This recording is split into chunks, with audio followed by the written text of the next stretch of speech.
நேற்று வரைக்கும் 60 நாட்கள் முடிஞ்சிருக்கு இல்லைங்களா? ஏற்கனவே 50 நாட்களுக்கு நம்ம ஒரே பிடிஎஃபாக ஆக்கி உங்களுக்கு கொடுத்துருக்கோம். இப்போ 51லேருந்து 60 வரைக்குமான பிடிஎஃபை நான் டெலகிராம் லிங்க்கில் கொடுக்குறேன். டெலகிராம் லிங்க்குக்கான லிங்க்கும் கீழே டிஸ்கிரிப்ஷனில் கொடுத்துருக்கேன். அதில் போய்ட்டு நீங்கள் 60 வரைக்கும் டவுன்லோட் பண்ணிக்கோங்க. 301வது கேள்வி பாருங்கள். ஏயின் வருமானம் பியின் வருமானத்தில் 20% குறைவு எனில் பியின் வருமானம் ஏயின் வருமானத்தை விட எத்தனை சதவீதம் அதிகம்? ஒன்றுமே இல்லை, ரொம்ப சிம்பிள். முதல்ல அவங்க எத்தனை பர்சன்டேஜ் சொல்லியிருக்காங்கன்னு பாருங்கள். 20. அவங்க சொன்ன நம்பரை அப்படியே போட்டுக்கோங்க. 20 பை அதுக்கப்புறம் குறைவுன்னு சொல்லியிருந்தாங்கன்னா 100லேருந்து அந்த 20 மைனஸ் பண்ணுங்கள். அதிகம்னு சொல்லியிருந்தாங்கன்னா 100 கூட அந்த 20 ப்ளஸ் பண்ணுங்கள். முடிஞ்சிச்சு. பாருங்கள், அவங்க சொன்ன நம்பரை அப்படியே போட்டோம். குறைவுன்னா 100லேருந்து அந்த நம்பரை மைனஸ் பண்ணி போகிறோம். 100ல் 20 போயிடுச்சுன்னா 80 இன்ட்டு எத்தனை சதவீதம்னு கேட்டிருக்கிறதால சதவீதம்னால என்ன போட்டுருவோம்? இன்ட்டு 100. அவ்வளோதான். 0 0 கேன்சல் ஆகிடும். 1 2 2 4 2 8 1 4 4 25 தான் 100. அப்போ எத்தனை சதவீதம் அதிகம் அப்படின்னா 25% அதிகம். Option D. புரியுதுங்களாம்மா? அவங்க சொன்ன நம்பரை அப்படியே போடுறோம். குறைவுன்னா கீழே மைனஸ் பண்ணுறோம், அதிகம்னா ப்ளஸ் பண்ணுறோம் 100 கூட. அவ்வளோதான். சரியா? 302. ரவியின் ஊதியம் 50% குறைக்கப்பட்டு உடனடியாக 25% உயர்த்தப்பட்டால் அவர் எத்தனை சதவீதம் இழந்தார்? இதுக்கு நான் உங்களுக்கு 2 மெத்தடில் ஆன்சர் சொல்கிறேன் பாருங்கள். ஒரு சின்ன ஃபார்முலா யூஸ் பண்ணியும் போடலாம், ஃபார்முலா இல்லாமல் இன்னொரு மெத்தட்லையும் போடலாம். நான் முதல்ல ஜென்ரலான மெத்தடை சொல்லிடுறேன். நம்ம அவருக்கு எவ்வளோ அமௌண்ட்னே தெரியாது, அதனால் 100ன்னு எடுத்துக்கிறோம். 50% குறையுது. 100ல் 50%னா 50, அதனால் 50 அப்படியே போட்டுக்கிறோம். அப்போ 100ல் 50 குறையுதுன்றதால 50 மைனஸ் பண்ணுறோம். 100ல் 50 போயிடுச்சுன்னா 50. அடுத்து என்ன பண்ணுறாங்கன்னா 25% உயருது. இந்த 50ல் 25%, அதாவது 25%னா கால் பாகம். 50ல் கால் பாகம்னா எவ்வளோ வரும்? 12.5. ஸோ 12.5 அதிகமாகுது. அப்போ 50 கூட 12.5 கூட்டணும் அப்படின்னா 62.5. கரெக்டாக? ஏற்கனவே 100 ரூபா இருந்துச்சு, இப்போ 62.5 மாறி இருக்கு. அப்போ 100ல் 62.5 போயிடுச்சு அப்படின்னா 37.5. So answer option C 37.5. இப்படி சொல்லலாம். ஒன்று. இன்னொன்று, ஒரு சின்ன ஃபார்முலா ஞாபகம் வச்சிங்கன்னா எந்த நம்பர் கொடுத்தாலும் ஈஸியாக இருக்கும். அதாவது என்ன அப்படின்னா a + b + ab / 100. அதாவது என்ன அப்படின்னா அவங்க சொன்ன அந்த 2 நம்பர் ப்ளஸ்ன்றது ஜென்ரலாக கொடுக்கறது. குறையுது அப்படின்னா மைனஸ் போட்டுக்கணும், அதிகமாகுதுன்னா ப்ளஸ் போட்டுக்கணும். இப்போ 50% குறையுது அப்படின்னா அப்போ ஏவோட வேல்யூ -50, பி 25% உயருது அப்படின்னா பியோட வேல்யூ +25. சரியா? ப்ளஸ் ஏபி ரெண்டுத்தையும் பெருக்கிறோம். -50 × 25 / 100. இப்போ பாருங்கள், -50 + 25னா -25. இங்கே ஓர் 50 50, ஈர் 50 100. அப்போ 25/2. 25/2னா 12.5. மைனஸ் இருக்கிறதால -12.5. அப்போ -25 -12.5னா ரெண்டுத்தையும் கூட்டிக்கணும். அப்போ -37.5. நேரடியாகவே அந்த ஆன்சர் வந்துடும். இங்கேயாவது நீங்கள் கண்டுபிடிச்சிட்டு அதுக்கப்புறம் 100லேருந்து மைனஸ் பண்ணுற மாதிரி இருந்துச்சு இல்லையா?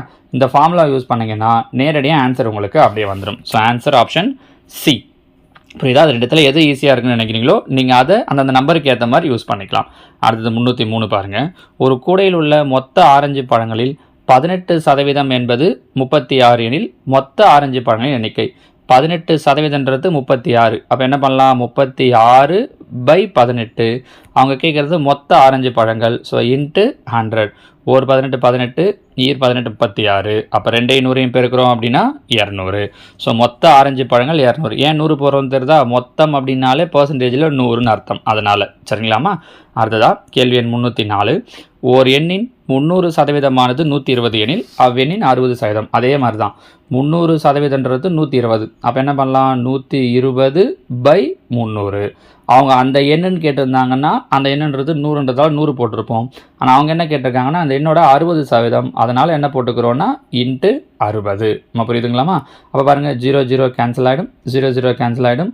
ஓர் 3 3, ஈர் 3 6, மீதி 12 2 24. ஸோ அந்த எண்ணோட 60% அப்படிங்கிறது 24. இவ்வளோ தான் ஆன்சர். சரிங்களா? இல்லாட்டி நீங்கள் என்ன பண்ணணும்? அந்த எண் என்னன்றதை கண்டுபிடிச்சி அதுக்கப்புறம் 60% கஷ்டமாக இருக்கும். இந்த மாதிரி போட்டிங்கன்னா உங்களுக்கு ஈஸியாக இருக்கும். 305 பாருங்கள். ஒரு புத்தகத்தின் விலையானது முதலில் 20% குறைக்கப்பட்டு பின் 20% விலை ஏற்றப்பட்டால் முடிவில் அதன் விலையில் ஏற்படும் மாற்றத்தின் சதவீதம். இங்கே பாருங்கள், ஏற்கனவே சொன்ன கொஷனில் அதிகமானது ஒரு மாதிரி இருந்துச்சு, கம்மியானது ஒரு மாதிரி இருந்துச்சு. ஆனால் இங்கே ஒரே அளவுக்கு குறைச்சி ஒரே அளவுக்கு அதிகமாக்குறாங்க. இப்படி இருந்தால் எப்போவுமே ஒரே அளவுக்கு அதிகமாகி அதே அளவுக்கு குறைஞ்சதுன்னா எப்போவுமே என்ன மட்டும்தான் ஏற்படும் அப்படின்னா இழப்பு மட்டும்தான் ஏற்படும், அதாவது நஷ்டம் மட்டும்தான் ஏற்படும். அப்போ இங்கே பார்த்தீங்கன்னா ஒரு மாற்றமும் இல்லைன்றது வராது, ஏற்றம்ன்றதும் வராது, குறைவுங்கிறது தான் வரணும். எவ்வளோ குறையும் அப்படின்னா அவங்க எத்தனை பர்சன்டேஜ் சொன்னாங்க 20. அதை ஸ்கொயர் பண்ணுங்கள். 20 ஸ்கொயர் பண்ணோம் அப்படின்னா 400 பை 100. அப்போ பாருங்கள், பையில் 100 போட்டிங்க அப்படின்னா 0 0 கேன்சல் ஆகிடும். அப்போ 4% குறையும். எங்கே இருக்குது? தோ ஆப்ஷன் சி. அப்போ இதுவும் கிடையாது. நம்ம புரியுதுங்களாமா? சரிங்க சார், அங்கே ஒரு ஃபார்முலா சொன்னீங்களே, எனக்கு இது மறந்துச்சு, அந்த ஃபார்முலா படி போட்டால் வருமா அப்படின்னா தாராளமாக வரும். ஃபார்முலா என்ன சொன்னோம்? a + b + ab/2. முதல்ல 20% குறையுது, அதனால் -20. அடுத்து 20% அதிகமாகுது, அதனால் +20 ப்ளஸ் ab ரெண்டுத்தையும் பெருக்கிறோம். -20 × +20/100. +20 -20 கேன்சல் ஆகிடும். இங்கே பாருங்கள், 0 0 0 0 கேன்சல் ஆகிடும். 2 4 மைனஸ் இருக்கிறதால -4. மைனஸ்னா குறையுதுன்னு அர்த்தம். அப்போ 4% குறையும். அவ்வளோதான். நம்ம புரியுதுங்களாமா? ஸோ அந்த மாதிரியும் சொல்லலாம். அந்த ஃபார்ம்லாம் எல்லாத்துக்குமே யூஸ் ஆகும். இது ஒரே அளவுக்கு அதிகமாக குறைஞ்சினா இன்னும் ஈஸியாக சொல்கிறதுக்காக ஜஸ்ட் ஸ்கொயர் பண்ணி 100ஆல் டிவைட் பண்ணுறேங்க அப்படின்னு சொல்கிறது. சரிங்களா? இதில் 306வது கேள்வி பாருங்கள். ஒரு மிதிவண்டியின் விலை ரூபாய் 1500 என்று குறிக்கப்பட்டுள்ளது. இது ரூபாய் 1350க்கு விற்றால் தள்ளுபடி சதவீதம் என்ன? அதாவது அமௌண்ட் எவ்வளோன்னு குறிச்சிருக்காங்கன்னா 1500 ரூபாய், விற்கிறது 1350க்கு. அப்போ எவ்வளோ ரூபாய் தள்ளுபடி தந்திருக்காங்க அப்படின்னா 150 ரூபா தள்ளுபடி தந்திருக்காங்க. அந்த 150 மேலே போட்டுக்கணும், 1350 போடக்கூடாது. அவங்க கேட்டிருக்கிறது தள்ளுபடி சதவீதம். அப்போ எவ்வளோ ரூபாய் தள்ளுபடி கொடுத்துருக்காங்களோ அதை தான் மேலே போடணும். சதவீதம்னு கேட்டதால இன்ட்டு 100. 0 0 கேன்சல் ஆகிடும். 150 150 கேன்சல் ஆகிடும். அப்போ மீதி இருக்கிறது 10. ஸோ எத்தனை சதவீதம் தள்ளுபடி தராங்க அப்படின்னா 10%. Option D. சரியா? அடுத்த கேள்வி எண் 307.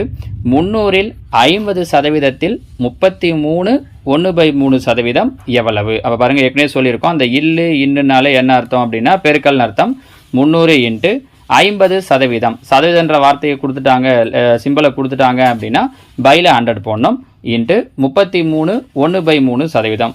3 × 33 99, ஒரு 1 100. அப்போ 100/3 சதவீதம் கொடுத்துருக்கிறதால பையில் ஒரு 100 வந்துடும். ஸோ 100 100 கேன்சல் ஆகிடும். இங்கே பார்த்தீங்கன்னா 2 0 2 0 கேன்சல் ஆகிடும். 1 3 1 3 கேன்சல் ஆகிடும். அப்போ மீதி இருக்கிற நம்பர் 50. ஸோ அதோடைய 300ல் 50%ல் 33 1/3% 50. Option A. சரியா? அடுத்ததா கேள்வி எண் 308. 50 மாணவ மாணவிகளை கொண்ட ஒரு வகுப்பில் 23 பேர் மாணவிகள், மற்றவர்கள் மாணவர்கள் எனில் மாணவர்களின் சதவீதம். மொத்தம் 50 பேர் இருக்காங்க. ஸோ 50 கீழே மாணவிகள் 23. அவங்க கேட்குறது மாணவர்கள். ஸோ 50ல் 23 போயிடுச்சு அப்படின்னா மீதி 27 பேர். அப்போ மாணவர்கள் மேலே 27 இன்ட்டு சதவீதம் கேட்கறதால 100. ஓர் 50 50, ஈர் 50 100. ஸோ 27 ரெண்டையும் பெருக்கணும்னா 54%. மாணவர்கள் 54%. Option B. அடுத்ததா 309. 15% கூடுதலுக்கு பின் ஏயின் புதிய ஊதியம் ரூபாய் 1932 எனில் ஏயின் பழைய ஊதியம் என்ன?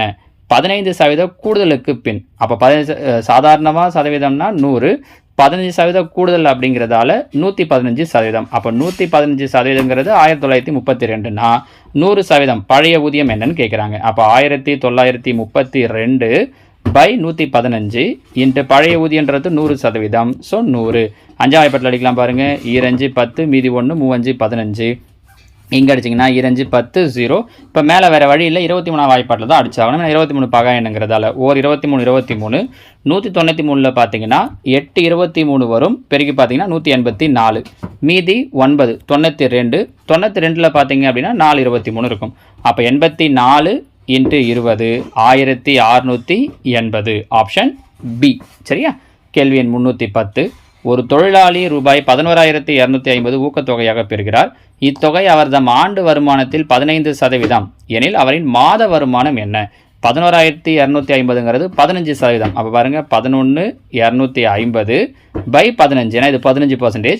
நம்ம ஃபஸ்ட்டு 100% கண்டுபிடிக்கணும். 100%ங்கிறது ஆண்டு வருமானம். அடிக்கலாம் பாருங்கள். 3 5 15. இங்கே அடிச்சிங்கன்னா 2 10, மீதி 1 2 10, 5 25 0. 3ஆம் வாய்ப்பாடு ஒரு 3 3, 7 3 21, மீதி 1 5 15 0. அப்போ 750 × 100 அப்படின்னா 75,000. 75,000ங்கிறது ஆண்டு வருமானம். ஏன்னா ஆண்டு வருமானத்தில் தான் 15% கொடுத்துருக்காங்க. கேட்டிருக்கிறது மாத வருமானம். ஒரு வருஷத்துக்கு மொத்தம் 12 மாதம். அப்போ 12ஆல் வகுக்கிறோம். ஒரு 12 12. இங்கே பார்த்தீங்கன்னா 6 12 72, மீதி 3. ஈர் 12 24, மீதி 6. ஐ 12 60. இந்த 0 அப்படியே வந்துடும். ஸோ அவரோட மாத வருமானம் 6,250. Option D. சரிங்களாமா? இந்த டேயில் நம்ம என்ன கொடுத்துருக்கோம் அப்படின்னு பார்த்தீங்கன்னா 5 கேள்விகளுமே தனி வட்டியை பேஸ் பண்ணி கொடுத்துருக்கோம். டிஎன்பிஎஸ்சி ஆனாலும் டிஆர்பி ஆனாலும் கண்டிப்பாக தனி வட்டி டாப்பிக்லேருந்து ஒரு கொஸ்டின் கேட்குறாங்க. நம்ம முன்னாடியே நிறைய வீடியோஸ் தனி வட்டியிலேருந்து பார்த்துருக்கோம். இருந்தாலும் நீங்கள் அடுத்தடுத்து ப்ராக்டிஸ் பண்ணும்போது உங்களுக்கு இதெல்லாம் எக்ஸாம் இப்போ நெருங்க ரொம்ப ஒரு ரீகால் பண்ணுறது மாதிரி இருக்கும். அப்படிங்கிறதால தான் முன்னாடி கொடுத்த டாப்பிக்லேருந்தே மறுபடியும் நம்ம கொஸ்டின்ஸை கொடுத்துட்ருக்கோம். சரி வாங்க இன்றைக்கான விடைகளை பார்க்கலாம். இதில் 311வது கொஸ்டின்ஸ் பாருங்கள். ரூபாய் 7200க்கு ஆண்டு வட்டி 12.3/4% என்ற வீதத்தில் 9 மாதங்களுக்கான தனி வட்டி காண்க. அப்போ நீங்கள் என்ன யூஸ் பண்ண போகிறோம் அப்படின்னா தனி வட்டிக்கான ஃபார்முலா. தனி வட்டிக்கு என்ன ஃபார்முலா சொல்லியிருக்கோம்? I = PNR/100. கண்டிப்பாக தனி வட்டியிலிருந்து ஒரு கொஷின் கேட்கறதுக்கு நிறைய சான்சஸ் இருக்குது. பிங்கிறது அசல் 7200 ரூபாய் இன்ட்டு என்னங்கிறது ஆண்டு. ஆனால் இங்கே ஆண்டாக கொடுக்காம 9 மாதங்களாக கொடுத்துருக்காங்க. மாதத்தை வருடமாக மாற்றணும் என்ன பண்ணணும் அப்படின்னா 12ஆல் வகுக்கணும். ஏன்? ஒரு வருஷத்துக்கு 12 மாதன்றதால. அப்போ பாருங்கள் 3ஆல் அடிக்கலாம். 3 9 4 3 12. ஸோ என்னோட வேல்யூ 3/4 இன்ட்டு ஆர். வட்டி வீதம் பாருங்கள் 4 48 ஒரு 3 51/4 ஹோல் டிவைடட் பை ஃபார்முலா படி கீழே ஒரு 100. கேன்சல் பண்ண முடியுமான்னு பார்க்குறேன். 0 0 கேன்சல் ஆகிடும். ஒரு நாள் 4 மீதி 3 8 32 2 4 9 2 18 மீதி 9 இன்ட்டு 3 இன்ட்டு 51. ஸோ மொத்தத்தையும் பெருக்கணும் அப்படின்னா 1377 பை கீழே என்ன இருக்குன்னா 2 இருக்குது. அப்போ 2ஆல் அடித்தோன்னா 6 2 12 மீதி 1 8 2 16 மீதி 1 8 2 16 மீதி 1 2 10. ஸோ 688.5 அப்படிங்கிறது தான் நம்ம கொடுக்கக்கூடிய தனி வட்டி. 688.5 ஆப்ஷன் டி. சரியா? அடுத்தா 312 ரூபாய் 16,800க்கு 9 மாதங்களில் ஆண்டுக்கு 6.1/4% வட்டி வீதப்படி கிடைக்கும் தனி வட்டி. இங்கேயும் பாருங்கள் 9 மாதம் தான் கொடுத்துருக்காங்க. அதே ஃபார்முலா PNR/100. 16,800 9 மாதம் அப்படின்னும் போது போன கேள்வியில் சொன்னது தான் 9/12 3 9 4 3 12. அப்போ 3/4 இன்ட்டு ஆர். ஆறுனாங்க 24 1 25/4/100. கரெக்டாக? 0 0 0 0 கேன்சல் ஆகிடும். ஒரு நாள் 4 நன்னாங்க 16 ஈர்னாங்க 8 2ஆம் வாய்ப்பாடு 2 4 2 4 1 2. அப்போ 21 இன்ட்டு 3 இன்ட்டு 25 பெருக்குனா 1575 கிடைக்கும். பை கீழே இருக்கக்கூடிய 2. அப்போது 7 2 14 மீதி 1 8 2 16 மீதி 1 7 2 14 மீதி 1 2 10. So 787.5 option B. சரியா? அடுத்து பாருங்கள் 313. ஒரு குறிப்பிட்ட தொகையானது தனி வட்டி வீதத்தில் 5½ ஆண்டுகளில் 612 ஆகவும் 3 ஆண்டுகளில் 522 ஆகவும் மாறுகிறது எனில் அசல் என்ன? இல்லை பாருங்கள் 5½ வருஷத்தில் 612 ஆகுது. எத்தனை வருஷத்தில்? 5½ ஆண்டுகளில் 612 ஆகுது மொத்த தொகை. அதே மாதிரி 3 வருஷத்தில் 522 ஆகுது. 3 வருஷத்தில் 522. இப்போ இடத்துக்கு டிஃப்ரென்ஸ் பாருங்களேன். 5½ 3 போயிடுச்சு அப்படின்னா 2½ 612 522 போயிடுச்சு அப்படின்னா 90. இதுக்கு என்ன அர்த்தம் அப்படின்னா 2½ வருஷத்துக்கான வட்டி 90 ரூபாய். அப்போ நம்ம 3 வருஷத்துக்கு வட்டி கண்டுபிடிச்சி இந்த 522 மைனஸ் பண்ணிட்டோம் அப்படின்னா முடிஞ்சிச்சு. 2.5 3 வருஷத்துக்கு எப்படி சார் கண்டுபிடிக்கிறது அப்படின்னா இப்போ 2.5 நம்ம அரை வருஷமாக ஆக்கலாம். எப்படி அரை வருஷமாக ஆக்கலாம்? 5ஆக பிரிக்கிறது ஈஸி. ஏன் அரை வருஷமாக ஆக்குறோன்னா 2.5 அரை ஆக்கிறது நமக்கு ஈஸியாக இருக்கும். 5ஆக பிரிக்கலாம். அப்போ அரை வருஷத்துக்கு 5ஆக பிரிக்கிறோன்னா 5ஆல் வகுக்கிறோன்னு அர்த்தம். அப்போ 90 5ஆல் வகுத்தோம் அப்படின்னா 18. ஸோ அரை வருஷத்துக்கான வட்டி 18. அரை வருஷத்துக்கு 18னா ஒரு வருஷத்துக்கு 18 2 36. ஒரு வருஷத்துக்கு 36னா 3 வருஷத்துக்கு 3ஆல் பெருக்குனா போதும். 3 18 மீதி 1 3 9 1 10. 3 வருஷத்துக்கு வட்டி 108. நல்லா கவனிச்சுக்கோங்க. 3 வருஷத்துக்கு வட்டி 108 ரூபாய். 3 வருஷத்தில் அது எவ்வளோவா மாறுதுன்னா 522 ரூபாயாக மாறுது மொத்த தொகை. அப்போ அசல் வேணும்னா என்ன பண்ணால் போதும்? இந்த மொத்த தொகையிலிருந்து கிடைச்ச வட்டியை மைனஸ் பண்ணோம் அப்படின்னா முடிஞ்சிச்சு பாருங்கள். அப்போ 4 1 4. ஸோ அசல் எவ்வளோ அப்படின்னா 414 ரூபாய். ஏன் 3 வருஷத்துக்கு தான் கழிக்கணுமா சார்? 5½ வருஷத்துக்கு மாற்றக்கூடாது. அந்த 2.5னா மாற்றலாம். அது இன்னும் கொஞ்சம் பெருசாக இருக்கும் இல்லையா? அதுக்கு நம்ம எது ஈஸியாக இருக்குமோ அதுவாக மாற்றி மைனஸ் பண்ணிடுறோம். ஸோ அசல் ரூபாய் 414 ஆப்ஷன் பி. ஓகேவா? அடுத்து இதே மாடலில் இன்னொரு கொஸ்டின் கொடுத்துருக்கோம் பாருங்கள். ஒரு தொகைக்கு தனி வட்டி மூலம் 3 ஆண்டுகளில் கிடைக்கும் மொத்த தொகை 815. 4 ஆண்டுகளில் கிடைக்கும் மொத்த தொகை ரூபாய் 854 எனில் மூலத்தொகை யாது? இது 3 வருஷம் 4 வருஷம் கழிக்கிறதுக்கு ஈஸியாக இருக்கணும் அப்படிங்கிறதுக்காக முதல்ல 4 வருஷத்தை எழுதிக்கலாம். 4 வருஷத்துக்கு தொகை என்னவா மாறுது அப்படின்னா 854 மாறுது. 3 வருஷத்துக்கு என்னவா மாறுது அப்படின்னு பார்த்தோன்னா 815 மாறுது. அப்போ மைனஸ் பண்ணோம் அப்படின்னா 9 3 39 ரூபா. 4ல் 3 போயிடுச்சுன்னா 1. ஸோ ஒரு வருஷத்துக்கு வட்டி 39 ரூபா. நமக்கு 3 வருஷத்துக்கு மொத்த தொகை தெரியும், 4 வருஷத்துக்கு தெரியும், நீங்கள் எதை வேணாலும் கண்டுபிடிச்சிக்கலாம். ஒரு வருஷத்துக்கு 39 ரூபான்னா 3 வருஷத்துக்கு 3 × 39 9 27 3 9 2 11 117 ரூபா 3 வருஷத்துக்கான வட்டி. 3 வருஷத்தில் என்னவா மாறுது? 815 ரூபாயாக மாறுது மொத்த தொகை. வட்டி எவ்வளோ? 117. அப்போ மைனஸ் பண்ணிட்டோன்னா முடிஞ்சிச்சு பாருங்கள். மைனஸ் பண்ணோம் அப்படின்னா 8 9 7 1 போயிடுச்சுன்னா 6 698. அப்போ அசல் தொகை ஆப்ஷன் ஏ ரூபாய் 698. சரிங்களாமா? இவ்வளோ தான், ரொம்ப சிம்பிள். அடுத்து 315. ஒரு விவசாயி ரூபாய் 20,000 ஆண்டொன்றுக்கு 4.5% தனி வட்டியில் ஒருவரிடமிருந்து கடனாக பெறுகிறார். 5 ஆண்டுகளுக்கு பின் அவர் முழுவதும் கடனை அடைக்க செலுத்த வேண்டிய தொகை. ஸோ பாருங்கள், அசல் எவ்வளோ வாங்குறாரு அப்படின்னா 20,000 ரூபாய் வாங்குறாரு. அப்போ 20,000 இன்ட்டு எத்தனை வருஷத்துக்கு வாங்குறாரு அப்படின்னா 5 ஆண்டுகளுக்கு. அதனால் 5 இன்ட்டு வட்டி வீதம் 4.5%. நீங்கள் 4.5ன்னு வச்சுக்கிட்டாலும் ஓகே தான், இல்லை 4.5 பையில் மாற்றிக்கிட்டிங்கனாலும் ஓகே தான். 4.5 எவ்வளோ வச்சுக்கலாம்? 4.5 பை 100. கரெக்டாக? 0 0 0 0 கேன்சல் ஆகிடும். இங்கே பாருங்கள் 200. இந்த 200ல் கூட என்ன பண்ணலான்னா இந்த 4.5 மாற்றத்துக்காக ஒரு 0 அடிச்சிட்டோன்னா இந்த 4.5 45 ஆகிடும். 4.5 10ஆல் பெருக்கினா 45 ஆகிடும்னு அர்த்தம். இங்கே 20 5 பெருக்கணும்னா 100. 100 × 45 4,500. அப்போ 4,500 ரூபா வட்டி. ஆனால் அவங்க அதை கேட்கல, கடனை அடைக்க செலுத்த வேண்டிய மொத்த தொகை எவ்வளோன்னு கேட்டிருக்காங்க. ஸோ அசல் ஒரு 20,000, வட்டி ஒரு 4,500. அப்போ ஒரு மொத்தமாக எவ்வளோ செலுத்தணும் அப்படின்னா 24,500 ரூபா செலுத்தணும். ஏன்னா நம்ம 4,500 பார்த்த உடனே டக்குன்னு என்ன பண்ணுறோம்னா ஆப்ஷன்லேயும் ஃபஸ்ட் ஆப்ஷன் 4,500 இருக்குன்றதால டிக் பண்ணுறதுக்கு வாய்ப்புகள் இருக்குது. ஆனால் அவங்க வட்டி கேட்கல, எவ்வளோ தொகை மொத்தமாக செலுத்தணும்னு கேட்குறாங்க. So option D 24,500. சரியா? அது மாதிரி நம்ம போடுற வீடியோஸ் எல்லாம் உங்களுக்கு ரொம்பவே யூஸ்ஃபுல்லாக இருக்கும் அப்படின்னு நான் நம்புகிறேன். இந்த டெய்லி ப்ராக்டிஸ் அப்படிங்கிறது ஒரு நாள் கூட நீங்கள் மேத்ஸை டச் இல்லாமல் இருக்கக்கூடாது அப்படிங்கிறதுக்காக கொடுக்கறது தான். ஒரு சிலர் என்ன பண்ணுவீங்க அப்படின்னா, சரி இன்றைக்கி வேண்டாம் நாளைக்கு சேர்த்து பார்த்துக்கலாம், நாளைக்கு பார்த்துட்டு 10 கேள்வியாக போட்டு பார்க்கலாம் அப்படிங்கிற மாதிரி நினைப்பீங்க. அப்படியெல்லாம் நினைக்காதீங்க. ஒவ்வொரு நாளும் நீங்கள் ப்ராக்டிஸ் பண்ணணும் அப்படிங்கிறதுக்காக தான் நான் 5 கேள்விகள் போட்டுட்ருக்கேன். அது மட்டும் இல்லாமல் வெறும் இதோடு விட்டுறக்கூடாதுன்றதுக்காக தான் டிஎன்பிஎஸ்சியில் ப்ரீவியஸ் இயரில் கேட்ட கொஷின்ஸு, இல்லை டாபிக் வைஸாக சில யூனிட்டில் இருந்து கொடுக்கறது, அப்படி இப்படின்னு டெய்லி ஒரு 3-4 வீடியோவாவது ஒவ்வொரு நாளும் க்ரியேட் பண்ணி போட்டுட்ருக்கோம். இது எல்லாத்தையுமே ப்ராக்டிஸ் பண்ணி பாருங்கள். கொஷின்ஸை பொறுத்த வரைக்கும் நீங்கள் ஒரு வாட்டி போட்டு பாருங்கள். ஜஸ்ட்டு அப்படியே பார்க்குறது அப்படிங்கிறதோட நிறுத்தாமல் பார்த்துட்டு கூட அந்த கொஷினை மறுபடியும் உங்கள் நோட்டில் காப்பி பண்ணிக்கிட்டு நீங்கள் ஒரு வாட்டி அந்த சம்மை போட்டு பாருங்கள். நீங்கள் எவ்வளோக்கு எவ்வளோ ப்ராக்டிஸ் பண்ணுறீங்களோ அதுதான் உங்களுக்கு எக்ஸாமில் யூஸ்ஃபுல்லாக இருக்கும்.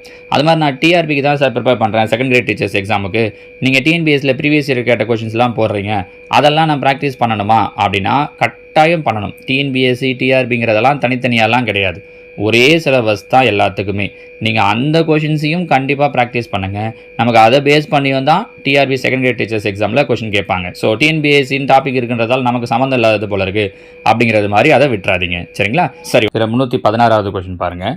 ஒரு பொம்மை உற்பத்தி செய்யும் தொழிற்சாலை 36 இயந்திரங்களை கொண்டு 54 நாட்களில் மகிழுந்து பொம்மைகளை உற்பத்தி செய்கிறது. அதே அளவிலான மகிழுந்து பொம்மைகளை 81 நாட்களில் உற்பத்தி செய்ய எத்தனை இயந்திரங்கள் தேவை? இது ஒன்றுமே இல்லை, அந்த PHD/W தான் பாருங்கள். ப்ரோசனும் டேஸும் கொடுத்துருக்காங்க. அப்போ 36 × 54 = 81 நாளில் எத்தனை பொம்மையை செய்ய முடியும் அப்படிங்கிறது தான் கொஷின். கரெக்டாக? கேன்சல் பண்ணலாம் பாருங்கள். 4 9 36, 9 9 81, 1 9 9, 6 9 54.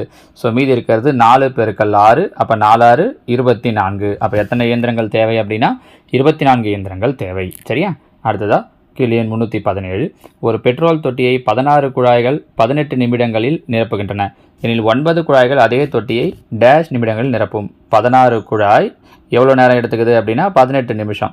அப்போ அதே மாதிரி 9 குழாய் எவ்வளோ நேரம் எடுத்துக்கும் அப்படின்னு கேட்டிருக்காங்க. 9 9 29 18. ஸோ 16 2 பெருக்கணும்னா 16 2 32. ரொம்ப சிம்பிளான கொஷின் தான் பாருங்கள். அடுத்ததான் 318. ஒரு நிறுவனமானது 20 நாட்களுக்கு 15 வேலையாட்களுக்கு 6 லட்சம் தொகையை வழங்குகிறது. 20 நாட்கள் எத்தனை டேஸ் அப்படின்னா 15 நாட்கள் எவ்வளோ தொகை அப்படின்னா 6 லட்சம். சரியா? அப்போ பையில் என்ன வந்துடும்னா அமௌண்ட் எப்பவுமே பையில் வந்துடும் 6 லட்சம். இப்படி இருந்துச்சு அப்படின்னா 5 வேலையாட்களுக்கு 12 நாட்களுக்கு எவ்வளவு தொகையை தரும் அப்படிங்கிறது தான் கொஷின். கரெக்டாக? இப்போ இங்கே பார்த்தீங்க அப்படின்னா 0 0 கேன்சல் ஆகிடும்.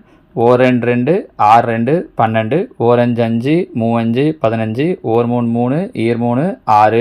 ஸோ இந்த 60,000 இந்த பக்கம் எடுத்துகிட்டு வந்துடலாம், இந்த எக்ஸை இந்த பக்கம் எடுத்துகிட்டு வந்துடலாம். ஸோ 6 2 12 1,20,000. அப்போ 1,20,000 என்ன வந்துடும்? இந்த ஆப்ஷன் சி இருக்குது பாருங்கள், 1.2 லட்சம். புரியுதா? 1,20,000 வரும்.